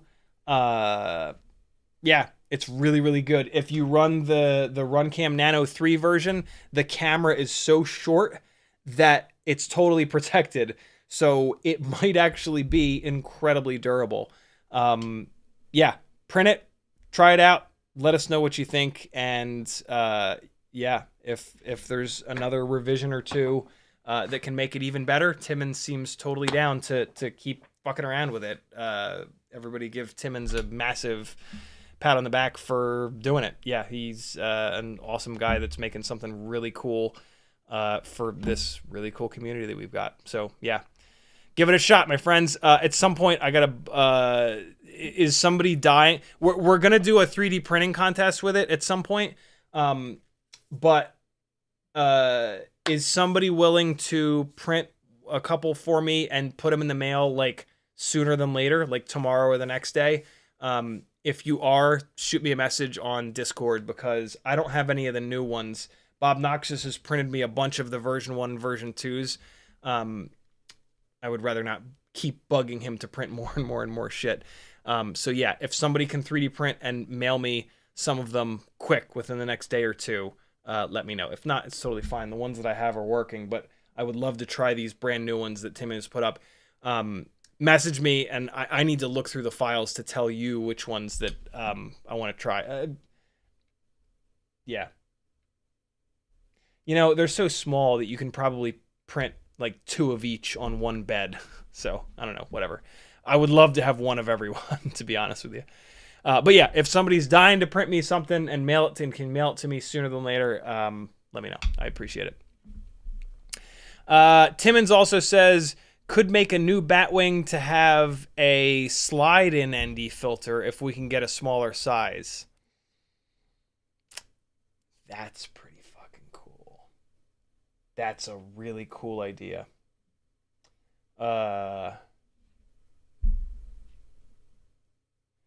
So I'm thinking about how Brain 3D does their ND filter slide-ins in their GoPro mounts. Yeah. So well, you know, Freewell makes ND filters for the Insta360 Go 2. Those are big though. These are way too big. This is the size of the lens. So yeah, this is way too big. This is the whole body of the camera. There's the lens. So yeah, like this is way too big. This is also going to be kind of heavy. This would not be it. Plus, they would need to be square. Yeah, I wonder how small of a square ND filter exists out in the world. Interesting. What a specific thing. Who in the hell would need a tiny little ND filter? The main usage for these tiny little analog cameras with these little 9mm, 10mm lenses is backup cameras on cars. And there's absolutely no reason to put an ND filter on one of those. Interesting. That's a really cool idea. Off-Axis says, I can easily design and make them ND filters for various size ND FPV cameras. How? How the hell would you do that? cutting the ND filter that size is the tough part. Right. I mean, if somebody has the ability to cut glass really accurately, we could just get like the GoPro square ND filters, and then probably just slice it in quarters, and then Timmons could protect. Those are thick and they're heavy bastards, though. See, that's gonna be the problem. You know, we're already tempting fate.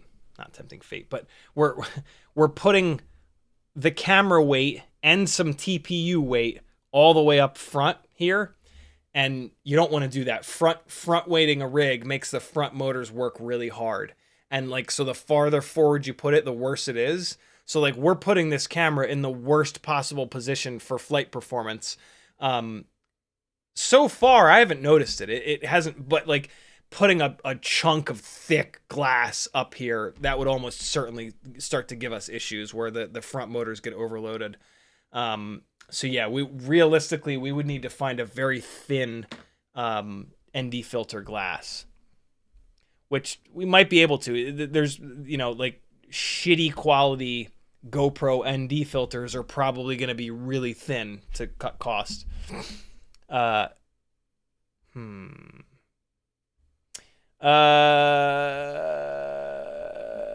those. Talked about that.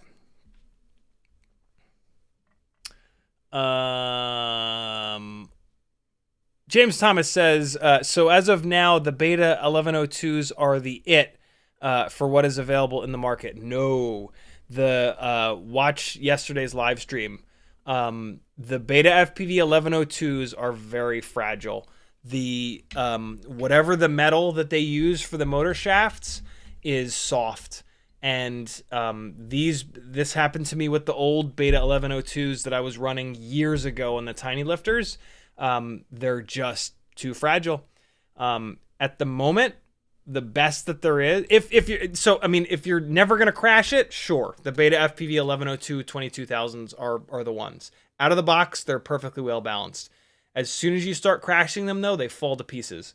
At the moment, either the RC & Power 1002s, or the Flywoo, or the iFlight Zing, or the Rotor Riot Dimes, if you're silly enough to direct solder motors, they're all the same. And they're as good as it's going to get for walk snail. But I don't like any of them. I really don't. They're just, it's like having a CiottiWhoop. And that's not what I kind of want, because you got like ducts in view, and I don't know, there's not much duct in view. You just crank the camera angle up. But yeah, those are the best at the moment in terms of having something that's well-rounded, durable, power, runtime, blah blah blah blah.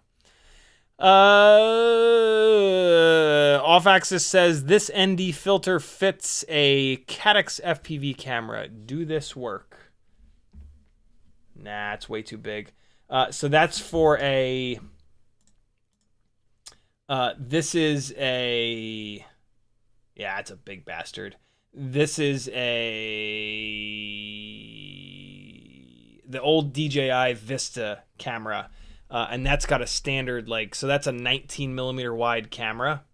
And so that lens is on the camera is probably like... I might say in here. It doesn't say in here. You know what? I need to buy these, though. I need these for the... I mean, I don't need them, but I would love to have these for the live flying rigs. I did not know that this existed. Although, no, because now I'm going to the O3 system, and they have specific ND filters. I would have loved this, though, for the last, like, 2 years. God damn, I didn't realize that they did this. But yeah, no, these are big. This is probably bigger than the Freewell ND filter that I was just showing you. Yeah, it would need to be like almost half the size of this for this little walk snail lens. But damn, this is very cool that this exists. Shit. Although I've never really had Jello issues, so it wouldn't necessarily have helped me. I could have gotten a little bit more motion blur in the at these live flying gigs, but whatever. It's fine. the motion, it's, yeah, motion blur wouldn't have made the filming that I did look that much better. Nobody would notice realistically. Good find, brother. Allfax says also, Camera Butter says there's a big problem with some of those cameras though. ND filters may not actually work in them unless you can lock the ISO. Oh, right. Because you ND filter it, and then without being able to... I think you can lock the ISO, though. I'll tell you right now. Yeah, if you can't lock the ISO, it'll boost the ISO up to 1600, 3200, and the image will get super noisy. But I'm pretty sure that you can lock the ISO, and I will tell you for sure momentarily.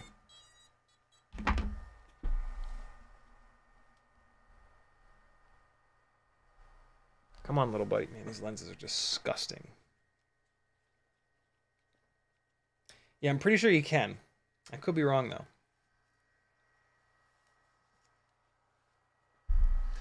though. Menu. I'm not going to plug this in. I'm just going to tell you.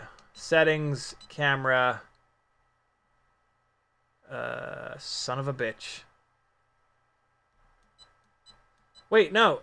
There is an What the hell? There is an ISO, but it's grayed out. You bastards. Why? Why'd you do that?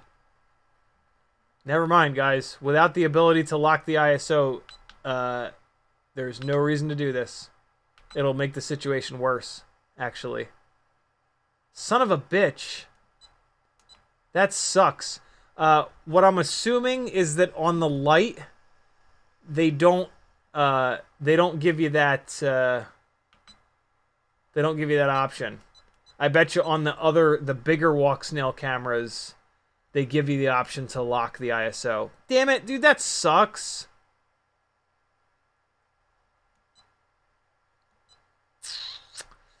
Yep.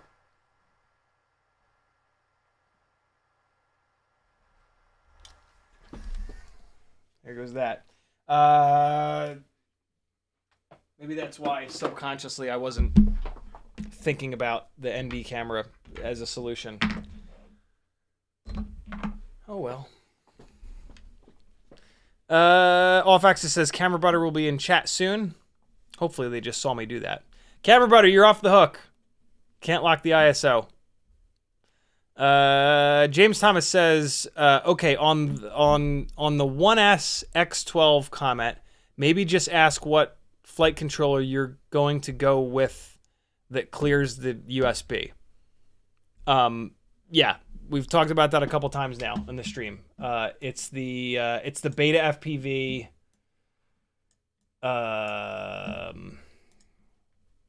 The first thing I covered on this live stream, I went over all of that. The Beta FPV 12 amp. Here it is.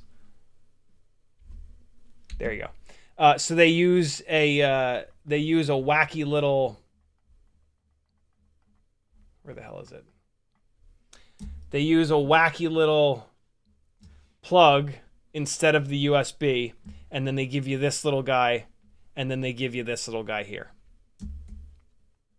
So yeah, and we were also talking about that. Yeah, somebody suggested this to me on yesterday's live stream, and I was like, oh shit, I didn't even know this existed. So yeah. Jason Black says there are lens stickers on Amazon, various varieties of sizes. Yeah, we tried that back in the day. They're not very well balanced, and the lens is curved, so they ripple up on. They just don't work. OMFPV says, you used to be able to get sample packs from companies. This was the best setup that I ever found back in the day. Sample packs from companies that made filters for moves and film. They're acetate. You cut them easily. Yeah, Roscoe, back in my still photography days, I used to, every time I did like a B&H order, I would have them throw in a Roscoe sample pack. I ended up with a whole bunch of these Roscoe sample packs that I would then cut up and use for smaller cameras. I used to cut them up, and in the original GoPros, you would the original GoPros had a case that you would put them in, and so you'd cut it just right, and you'd put it into the front of the waterproof part of the case that the lens slides into, and you'd smash the lens in, and it would just barely fit it in there. It was really cool. Off Axis says, you can put up a poll, tiny ND filters, yes or no? It's a no. Timmons says, J-Ron, that's it. J-Ron 2008 was the other rapid prototyper, by the way. Thank you for that, Timmons. Yeah. Shout out to J-Ron 2008 for helping with this little batwing project. Off Axis says, MacTac in the house, mod him, please. MacTac, thank you for coming, but you're off the hook, my friend. I'm going to make you a mod just so that you show up in blue. Don't moderate, though. I've got tons of mods that handle it. MacTac, thank you for doing what you do, brother. Camera, for those of you that don't know, Camera Butter makes amazing ND filters. They are very neutral, and like it blows my mind how like we are a niche within a niche within a niche within a niche, and like Camera Butter is making something that is even more niche within FPV, and it just blows my mind. Like they can't possibly sell that many of these super specific products. And I know damn well that like the prototyping and the manufacturing process and all that shit is very expensive. So massive shout out to Camera Butter for making very specific products just for us. Not completely just for us, but like, yeah, wild that they can, that they've figured out a way to prototype this stuff and manufacture these things for such small runs. We're very, very, very lucky to have them. When Camera Butter first popped up, I tried a bunch of their ND filters and they were very purple. And I ended up going to the TBS filters, which were much more neutral. But I just kind of didn't think about Camera Butter for a while. I was like, yeah, you know, it's cool, but they were too purple, blah, blah, blah. At some point they fixed that issue, and now their filters are actually more neutral than the TBS filters. So as my TBS filters break, which is great, I run more and more of the Camera Butter filters. I actually broke my beloved ND8 from Camera Butter I forget. Was it Da Baby or was it Little Baby? I don't know. There's too many goddamn rappers with baby in their names. Gig. Yeah, so I actually need to do a Camera Butter order and snag another ND8. And I'm looking forward to surfing the entire website to see what else they've got. Because yeah, they've made a ton of products since the last time I was on there.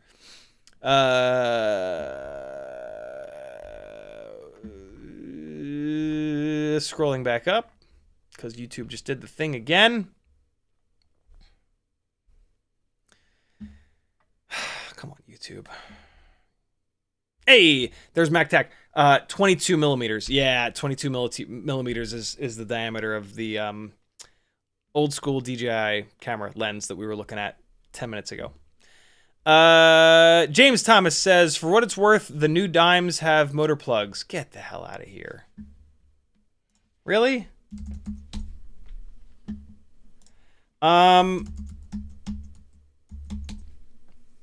But 24,000 kV I don't think is enough. I don't think that 2,000 extra kV is going to be enough of an increase in power for these Walksnail 75s that I'm looking for. I think it needs to be like 27,000, 28,000, 30,000. Man, am I tempted to try them again though. God, it pisses me off that I bought that set and they didn't have the effing plugs on them. Did somebody say the other day that these are made by RC and Power? Why couldn't they have made them 26,000 kV? Come on. We have motor limiting, for God's sakes. When will, like... We've had motor limiting for years. Why are the motor manufacturers not all cranking their KVs up by 10,000? Come on, man. Motor limiting is God.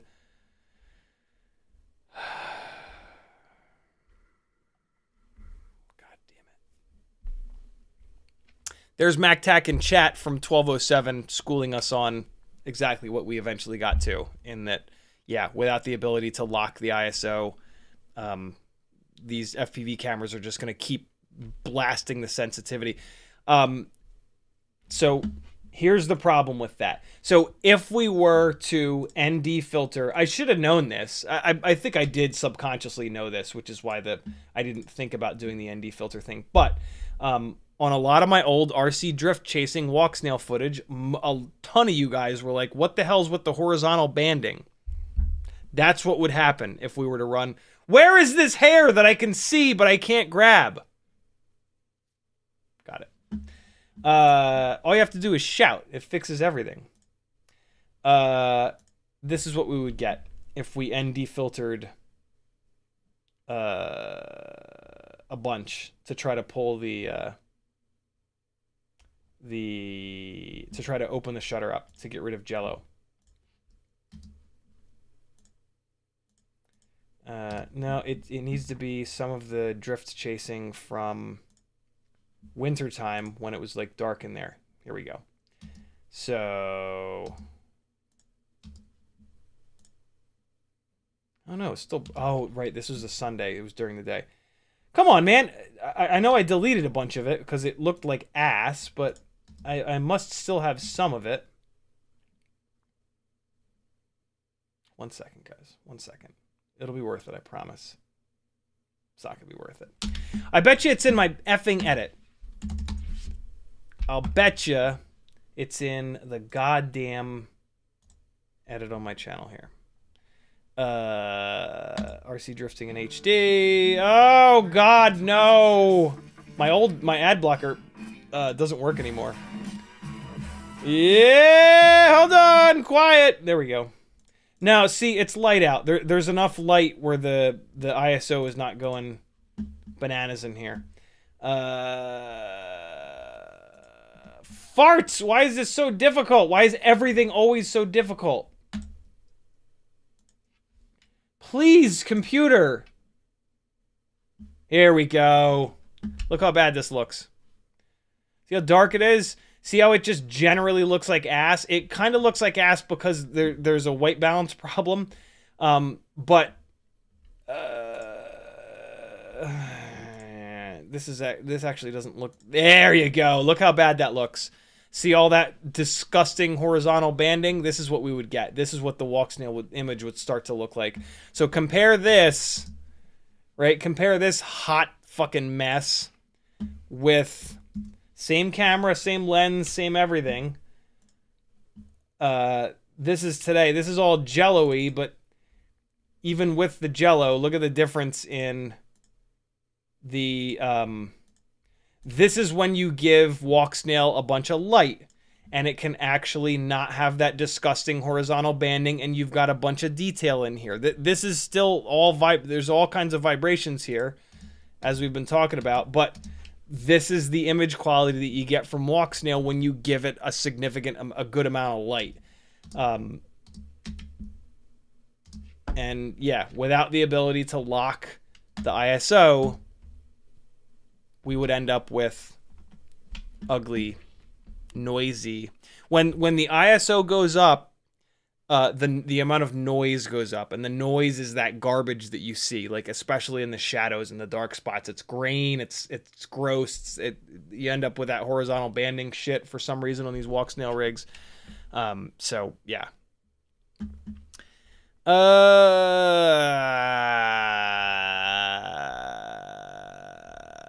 MacTac says thank you. You're certainly welcome, brother. Keep up the amazing work. MacTac says DM me. I certainly will. James Thomas says, okay, so what do you want size and KV? I might order a 750 piece run, or at least get a prototype. I'm an engineer. I honestly don't know, James. I think maybe 803 might be the answer, but I could be totally wrong. That motor size could overheat. Safest bet would be either a 1002 or an 1102 30,000 kV. And then we just motor limit them down. That would be the safest bet. It might not work.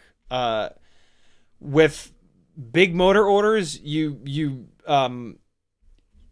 best bet is to really beat them into sending you a sample ahead of time. A couple of samples, like 2 or 3 sets. That's how it works with like TinyWhoop. So that you can run them before you spend 10 grand on, 1,000 pieces or whatever it would be.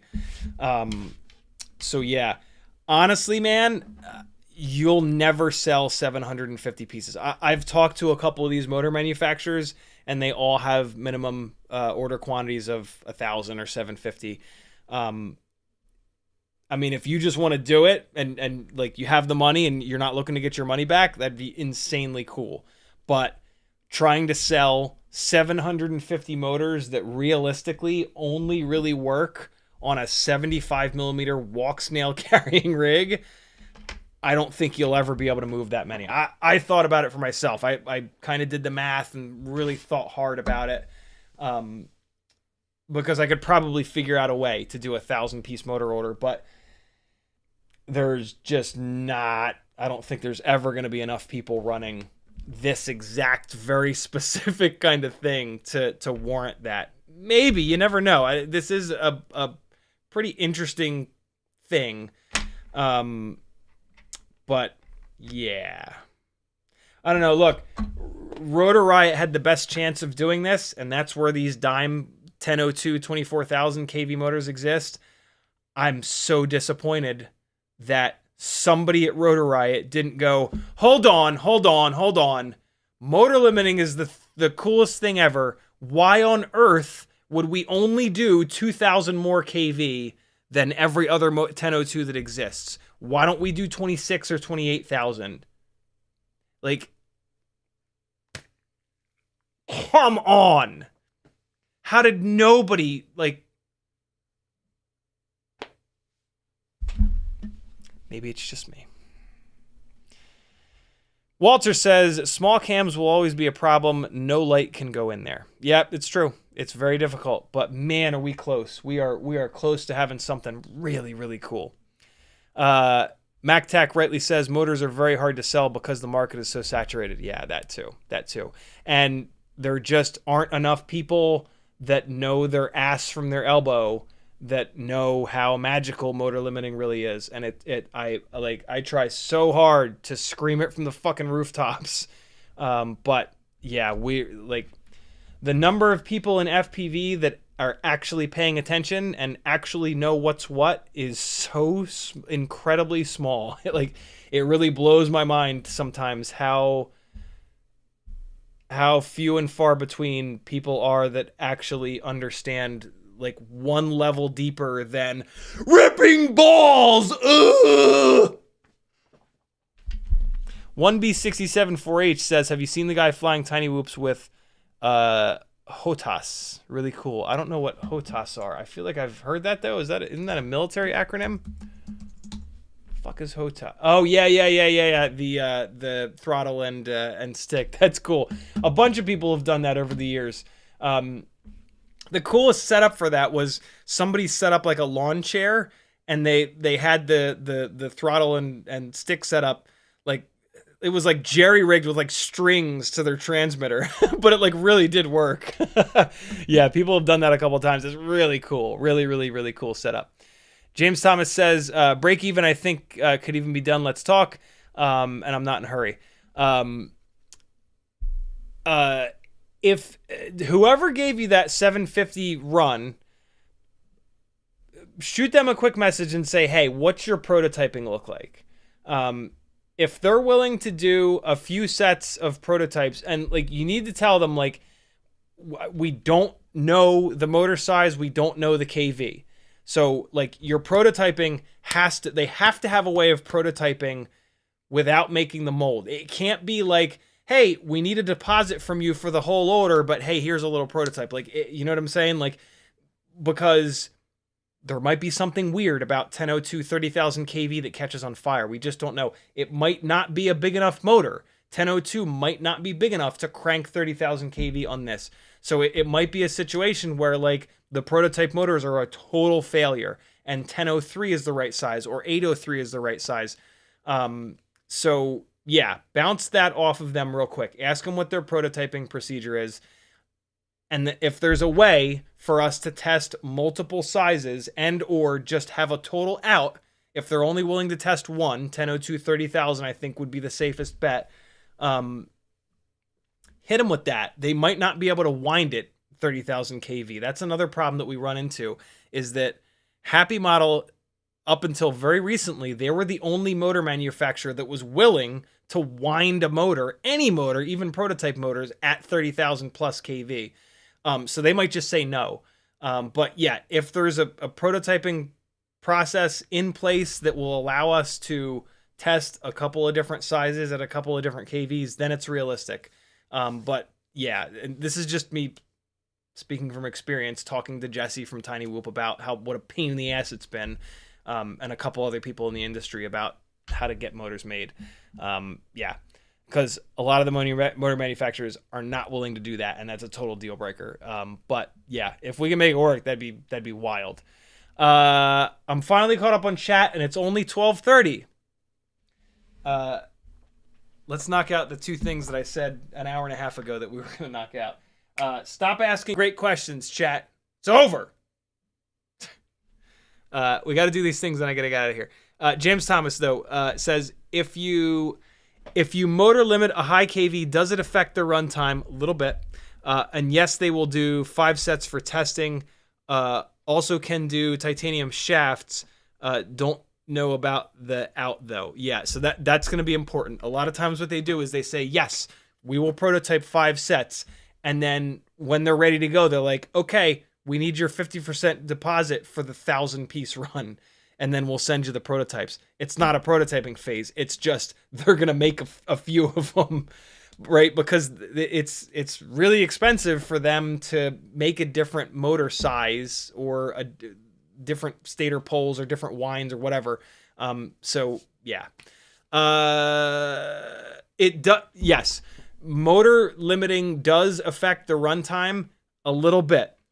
It's not that bad, and for prototyping, it's really important because you get a massively high KV. You're not testing efficiency. I don't care about efficiency. I care about how the hell do we get enough power out of this. And so 30,000 kV is where we want to go, because that is we almost certainly won't want to go higher than 30. So we run it at 100%. Hopefully it makes too much power, and then we back it down, and then we figure out, can we do 28? Is it 27? What's the magic number? And then we get more efficiency, right? We run it full bore. We see where the efficiency is at, and then we just expect to get a little bit more efficiency if we turn the KV down a little bit. Hopefully that makes sense. Let's see how the hell we can get 60 frames a second out of analog.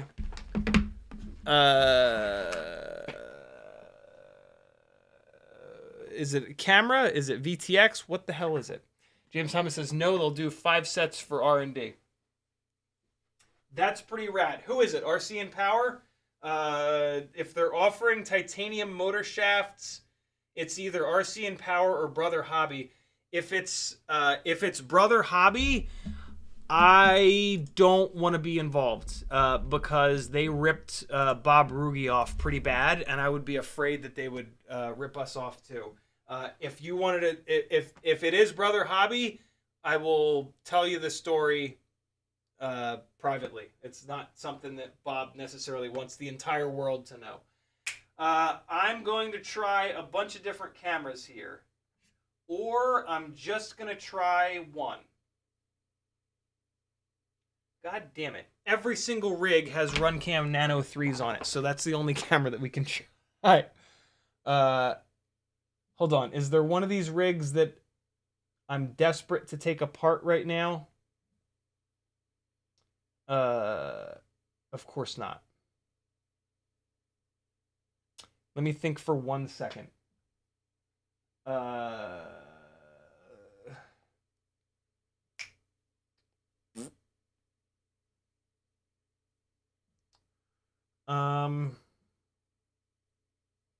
Fuck it. I'll take this rig apart again.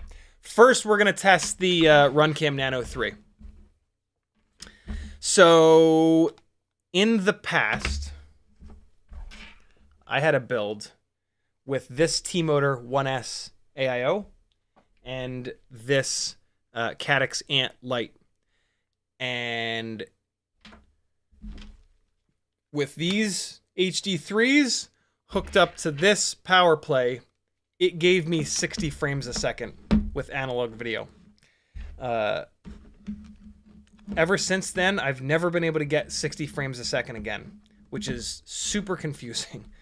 And so I am on the hunt to figure out what the hell was it.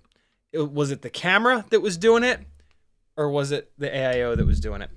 And we've talked about this over the last couple of streams, and right now we are going to get to the bottom of it. So this is on, this is on. So first we're going to test the RunCam Net. Thus far, I've tested the Newbie Drone BI camera. That does not give it... Well, everything has been run through Happymodel AIOs at this point. That might be the problem. I don't think so, but it might be. So the Newbie Drone BI camera through the Happymodel AIO into the same goggles and power play that have done this in the past, 30 frames a second. I also tested the FXT camera that comes with the Mobula 6 2024, 30 frames a second, no joy. RunCam Nano 3, I'm going to test right now. I'm hitting record on the power play. I'm going to move my hand in front of it, and that's all we need. Now,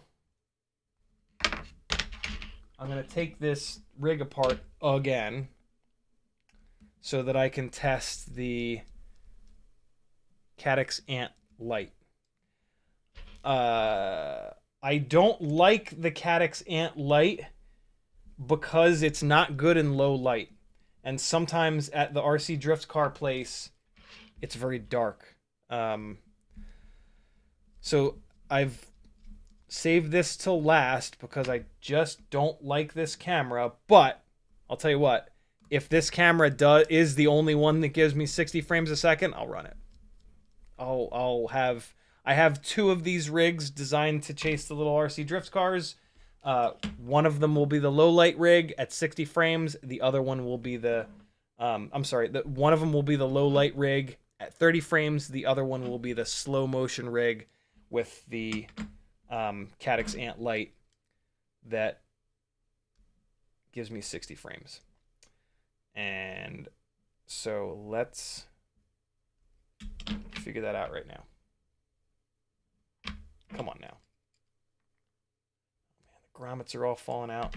Fuck it. I'm just going to half-ass this. I'm not going to put this back together on stream. I'm just going to jankily unplug this FXT camera that we tested on yesterday's stream, I guess it was. James Thomas says, my aerospace company that will remain unnamed at this time. Ah, very cool. Very, very cool.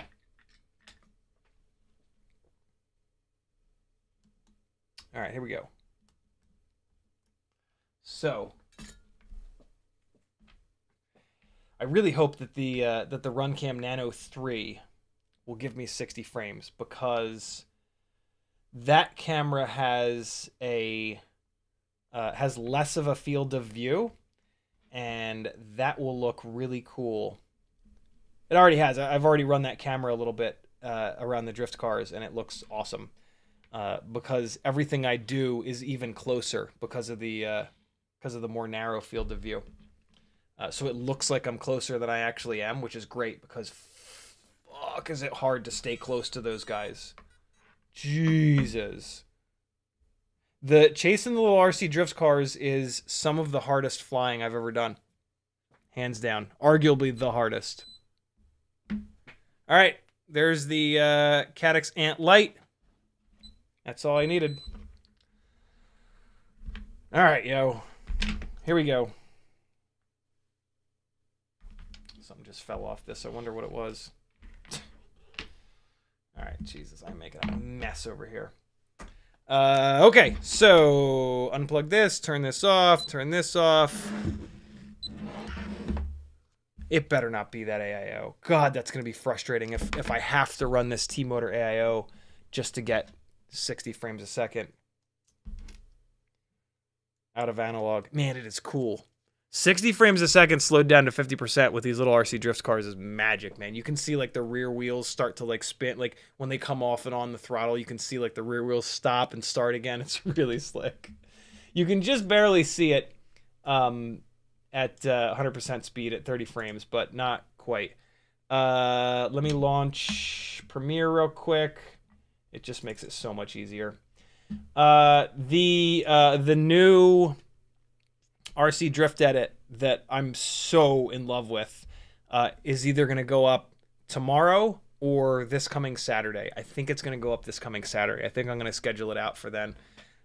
Sorry to make you guys wait. No, I will put it up on Patreon tomorrow for you guys. On Patreon tomorrow, you guys will get the first look at the really, really, really cool edit that we did Friday into Saturday.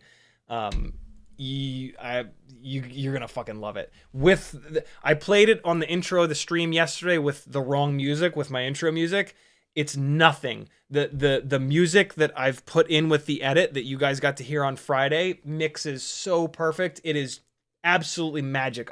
I've not been as in love with an edit as I am with this one in a long time. What the hell? Why the project was not saved from a previous version of Premiere? What? I don't care. Do whatever you want, Premiere. Oh, come on now. Really? Oh, why is this my life?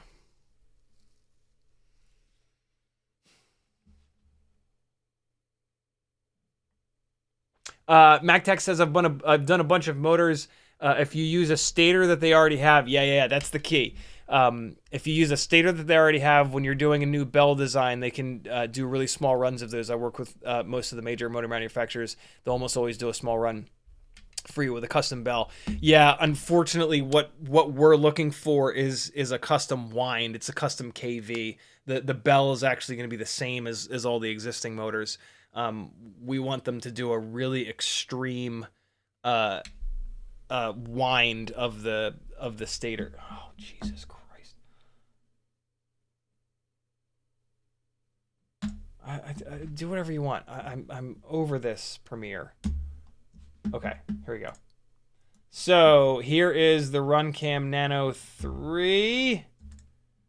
And I'm going to go to 50% speed. Oh, come on now. 50% speed. And we're going to go frame by frame. Nope, 30 frames a second. See that? Frame, frame, frame, frame, frame, frame, frame, frame. Frame, frame, frame, frame, frame, frame, frame, frame, frame, frame, right? It's doubled. The frames are doubled.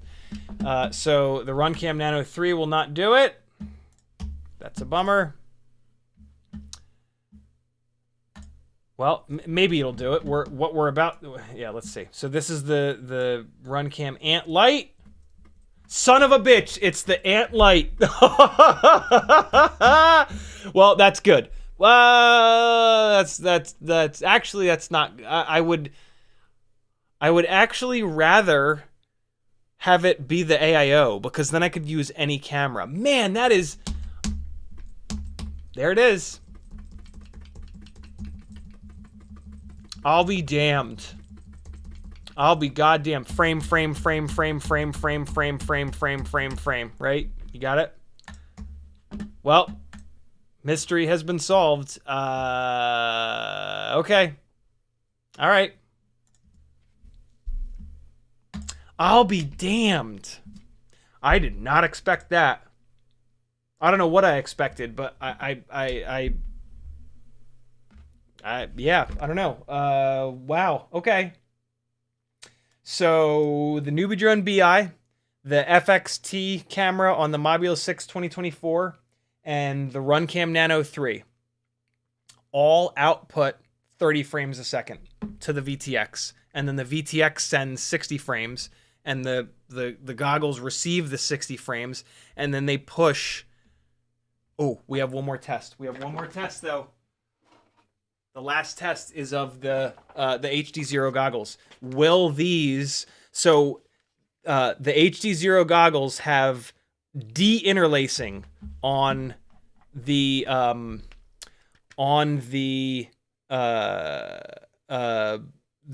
analog video input. And so the way that analog video works is that it's 640 by 480. So you've got 480 vertical lines of resolution. Each frame that it sends, so there's all these lines here. The first frame has line, and then the next frame has a set of lines like that. So it actually bounces. Every once in a while, you'll tell like analog video kind of bounces up and down. That's what's happening. Frame one, so it's 60 hertz, 60 frames a second. So it's the frame one is here, frame two is there, frame three, frame four, 5, 6, 7, 8, 9, 10, 11, 12. But there's 480 of those lines, so the jittering is not that bad. These goggles, the reason why the analog video that these record looks so good is that it does what's called so these are interlaced. These are interlaced lines of resolution. This de-interlaces them. And so potentially, we're about to find out, what it does is it takes those two frames, frame one, frame two, and then frame three, frame four, and it smacks them together. So this is gonna be cool. Let's see. The way that I got 60 frames is with this. Regular DVRs do not capture 60 frames. This Immersion RC Power Play does capture 60 frames. Does the de-interlacing convert the 60 frames to 30? Is a question that we are about to answer. Shit, I'm gonna have to arm it, aren't I? Damn it. Oh wait, no. It records as soon as it gets video. It's already recording. Come on. There we go. We're good. And so now I just kill the video feed, and that will complete the file. There we go. Good to go. All right. And so the description that I gave of that is pretty sort of rudimentary, and I probably missed a couple things in there, but I just want to give you guys the gist of it as quickly as I possibly can. I used to know a lot more about that shit, but man, it's been a long time. It's been more than 20 years since I learned that stuff in college. That is ridiculous. I turned 43 a few days ago, last week. Shit, which memory card is which? Yeah, this is the one. Ooh, I can't wait. I'm so interested. It would not. So the files are 60 frames a second from the HD0 goggles, but I'll bet you that that this is only going to give us 30 frames because of the de-interlacing. I would love to be wrong though. I hope I'm wrong. Here we go. We're gonna go to 50% speed. Fuck. And yep, there it is. Yep. So the de-interlacing process converts it to 30 frames. Frame. So I now have to I have to bring both sets of goggles. Oh god damn it. Cuz here's the other thing. On the HD0 goggles, they have a little 1/8 inch AV port on the bottom, but it doesn't seem to do anything. I tried plugging in the Immersion RC Power Play to it, and it doesn't send any video out to it.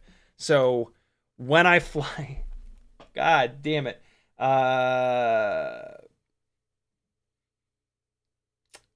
Well, anybody want to buy a set of HD0 goggles? I'll tell you why. I'm never going to use HD0.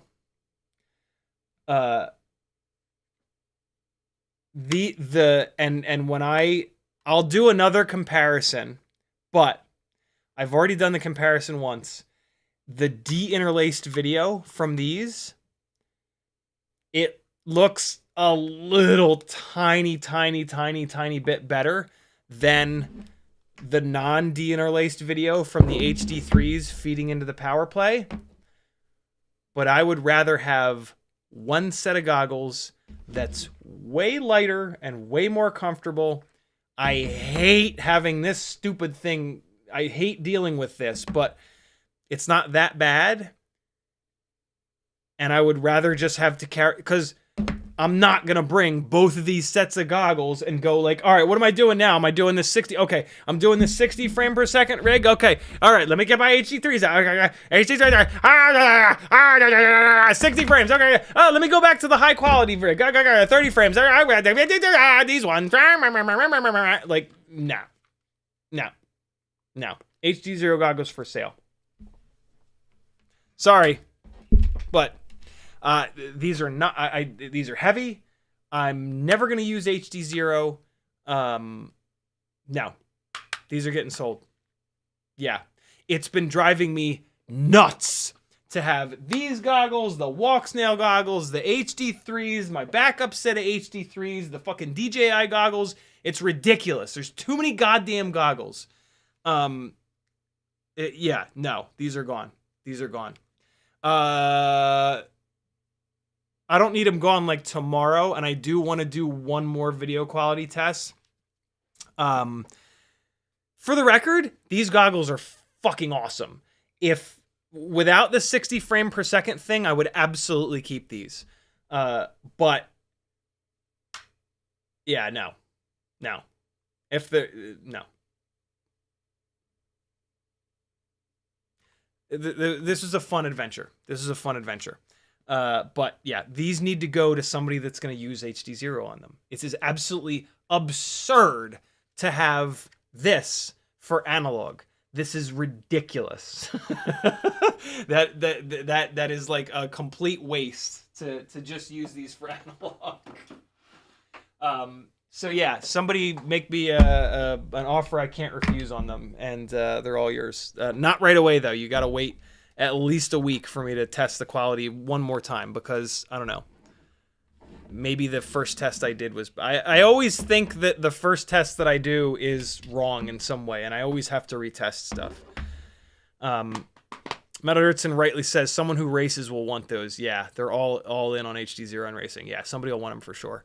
Yeah, I don't... they're not going to come with that rapid fire module.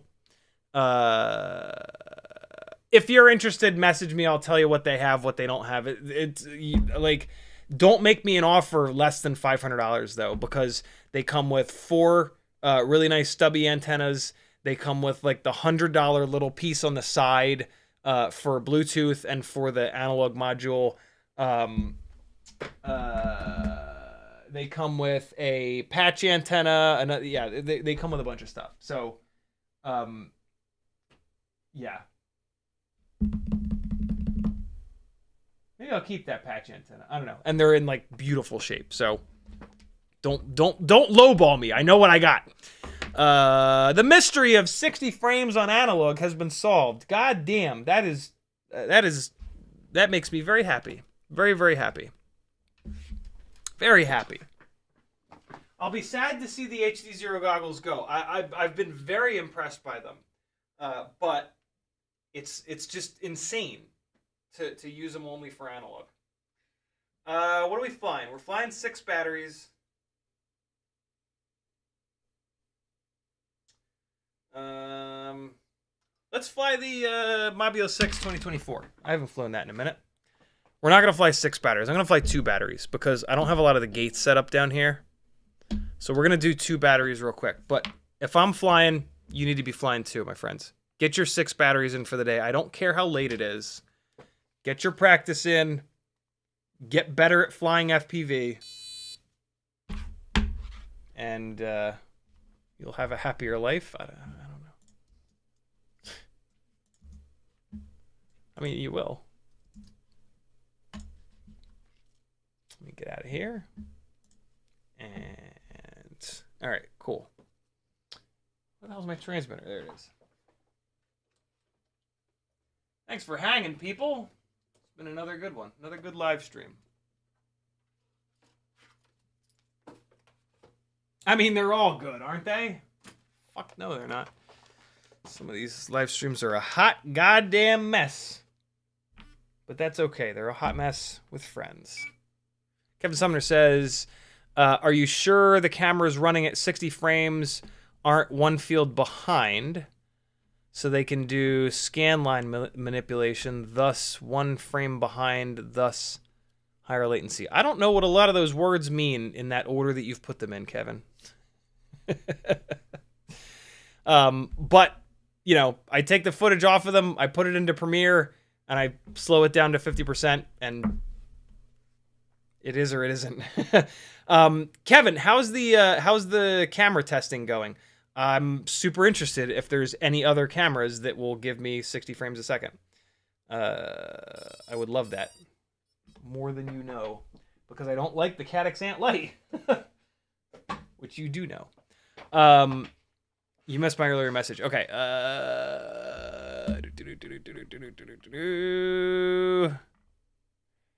Jake FPV says, how are you capturing at 60 frames per second? We talked about that.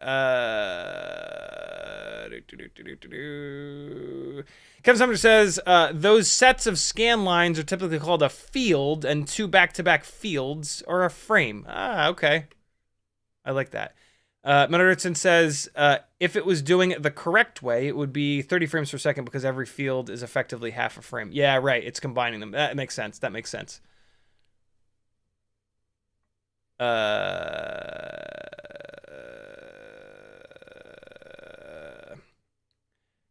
Sure the cameras are running. Yeah, I don't know what the cameras are actually running at. I don't care. You know what I mean? I don't care what the cameras are running at. There's no other way for me to get 60 frames than, you know, it sounds like the Caddx camera is doing it. It should not be outputting 60 frames like that, but I love that it is. You know what I mean?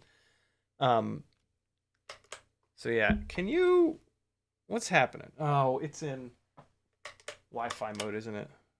Yeah, it is. Hold on. Did you try unplugging it and plugging it back in? Rockworth says, what analog goggles do you recommend use around 200? Had my Attitude V5 die on me today. I don't know about pricing, but I really like, other than when they beep like this, I really like Fat Shark HD3s, and you can probably get them pretty cheap. You sons of bitches. And then the HDOs and the HDO2s are a good choice as well. I don't know what the goggles are going for, though. But pretty much any used Fat Sharks are going to be awesome. It's just, it tends to be a field of view thing. Look up what the field of view is, figure out what field of view you prefer, and then stick with that, in my opinion. Walter says, have a few RC planes. Nope, I've never had any want or desire to fly RC planes. And I've never flown one. God damn, this thing is light. Wow. This is a pretty much stock Mobula 6 2024, man. Wow. 28,000 kV is just ridiculous at 17.1 grams dry. Look at that. Ooh. This is unreal. Fuck you, Happymodel. God damn it. How dare you? Uh-oh. We're going down. That might not be recoverable. Oh, come on now. Oh. Oh. Yeah, I'm right in the big wiry bit in front of the sub. Yeah, no, it ain't coming out of there. Farts, that's gonna be hard to reach too, I'll bet.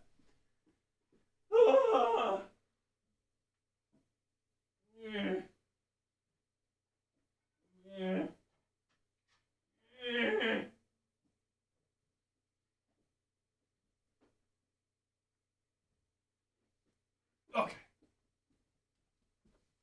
Oh man, oh God. I forgot how good this thing is. Jesus.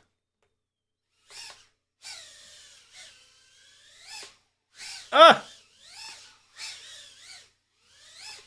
Ah! Oh, no! The exit is always the hardest part. That's what she said! Oh, God. I was so worried about the exit that I forgot to not hit the bottom of the dive tower. God damn, it is so... The fucking gate dive is the hardest thing to get consistently. I mean, even at all. Like, forget consistency. Just getting in and out of this. What was that? Oh my God, why can't I do it? Why am I so worthless? Oh my God. Stop it. Nah, that doesn't count. Oh God. Ah, why? Oh shit. Oh, don't die. What? Hey, a little bit ugly, but hey, I'll take it. That's better. Ah! Oh, don't make me walk again. Please, Simrig, be cool. Be cool. Thank you. No, no, no! Get out of there! It's breakables. Oh, God. Yes. I can power up. Oh, God. Da, da, da, da. Hey. What's up, Pacer 1604s? How are you?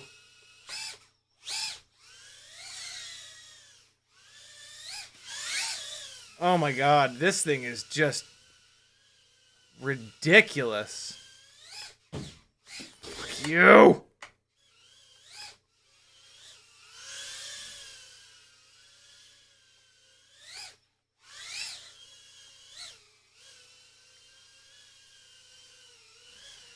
Like the difference between 17 and 18 grams doesn't sound like much until you do until you work the percentage out. It's like a 6% difference, right? Think about that in a 5-inch rig. A 5-inch rig that's 6% lighter. That's 6, 12, 24, like a 40 gram difference. That's super noticeable. Battery did not last very long, though. That's interesting. Usually, I'm getting like 4 minutes of runtime on this thing. There's one of the Beta FPV lava batteries. Hold on. Let's run another one. I mean, that was a pretty aggressive battery, I guess.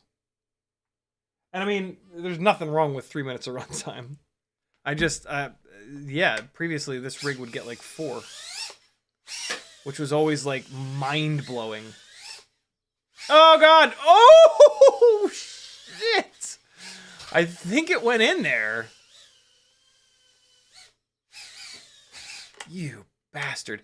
How am I more consistent doing Matty Flip backwards dives through this damn thing than regular old... It's because I don't have to roll.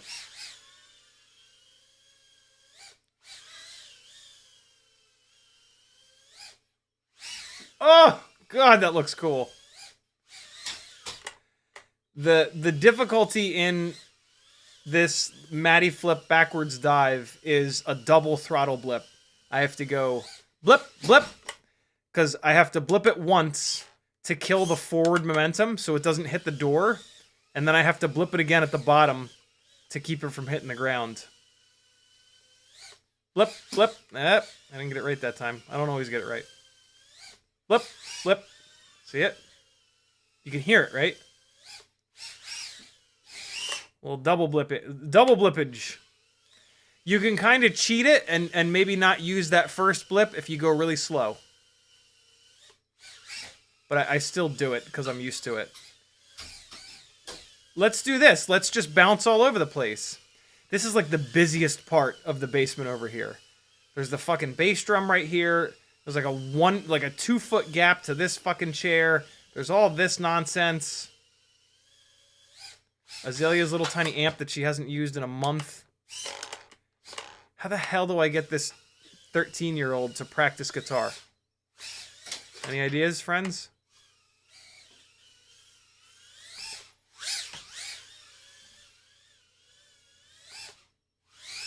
Oh!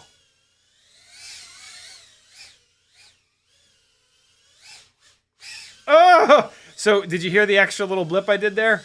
That was because I didn't have it lined up quite right. That was me making a little correction. That's not usually necessary, but sometimes it helps!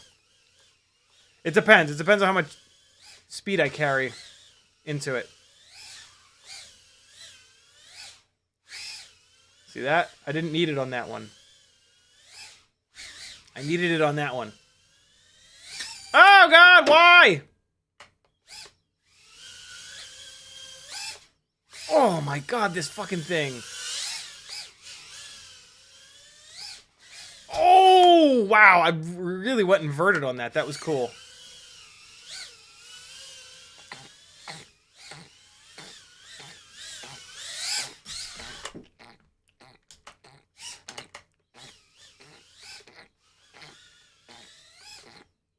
Oh, so close. You know what's funny? This gigantic power loop, the ultimate freestyle TinyWhoop has a lot easier. Oh God, has a lot easier of a time doing it because it's got more weight for the throw, and then it's just got more power.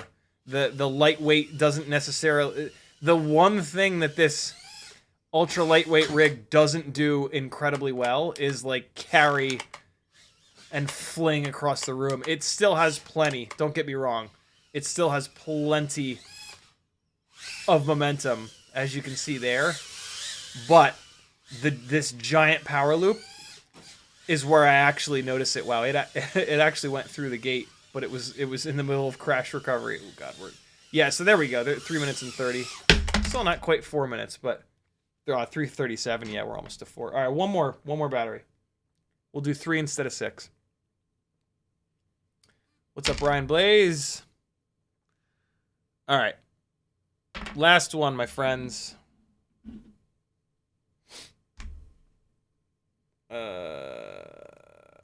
Okay.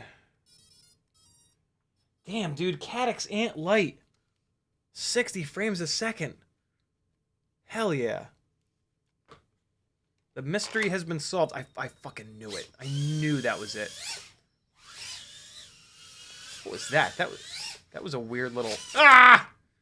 There was a weird little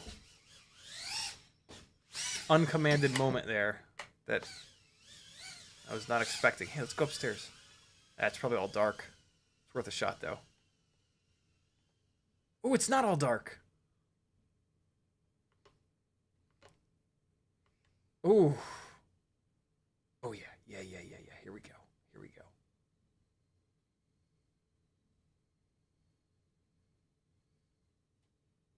Work on my right-handed orbits for a second. Oh, that's as good as I've had it. Wait, so if I go... Oh, Jesus. I'm so bad at trippy spins. I fucking hate them so much. I just think they look dumb, but actually, if I could lock one in here, this would be pretty cool. All right, so it's both sticks in. All right, hold on. So, you know what? I'm going to try to do this another night. It's really late, and I don't want to wake Maggie up.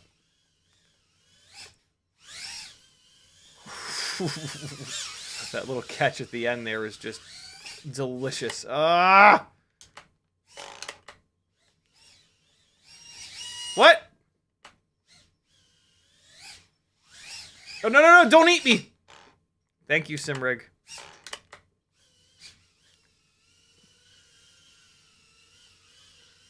Here we go. Yoink! Oh! Let's try it over here. And yoink! Oh! God, it's so satisfying. No. What am I doing? Why did I disarm?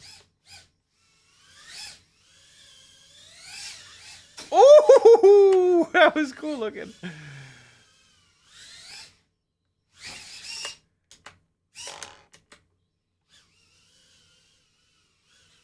Ah.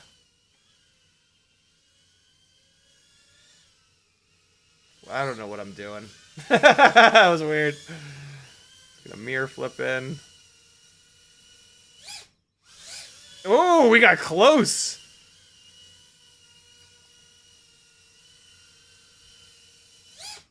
Oh, too close. What? Oh, man, I knocked that down. The hell? Ah, come on.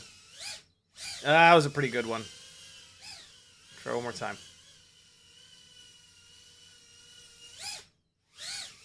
Nah, that one sucked.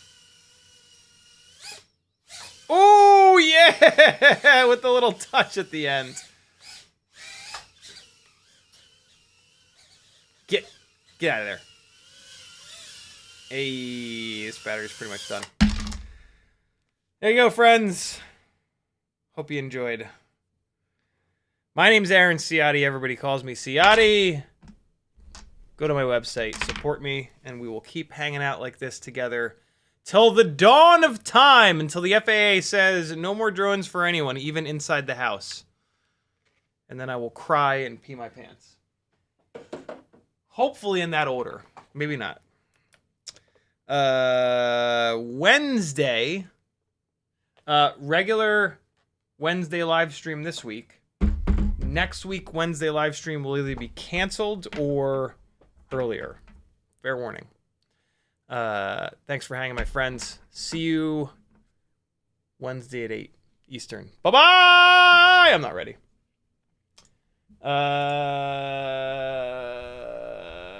I'm just going to pick a random file from this card that was in the HD0 goggles. It's me flying around here. 30 but we didn't get out. Oh, this is from the other night. That's funny. There's the HD0 goggles record audio. I don't know what I was flying here. Yeah, I do. 36,000 kV Ultimate Freestyle TinyWhoop. This is from the stream the other night, but you'll get to see what it looks like through the DVR on the Bing Bongs. Thanks for hanging, friends. Bye. See you guys Wednesday.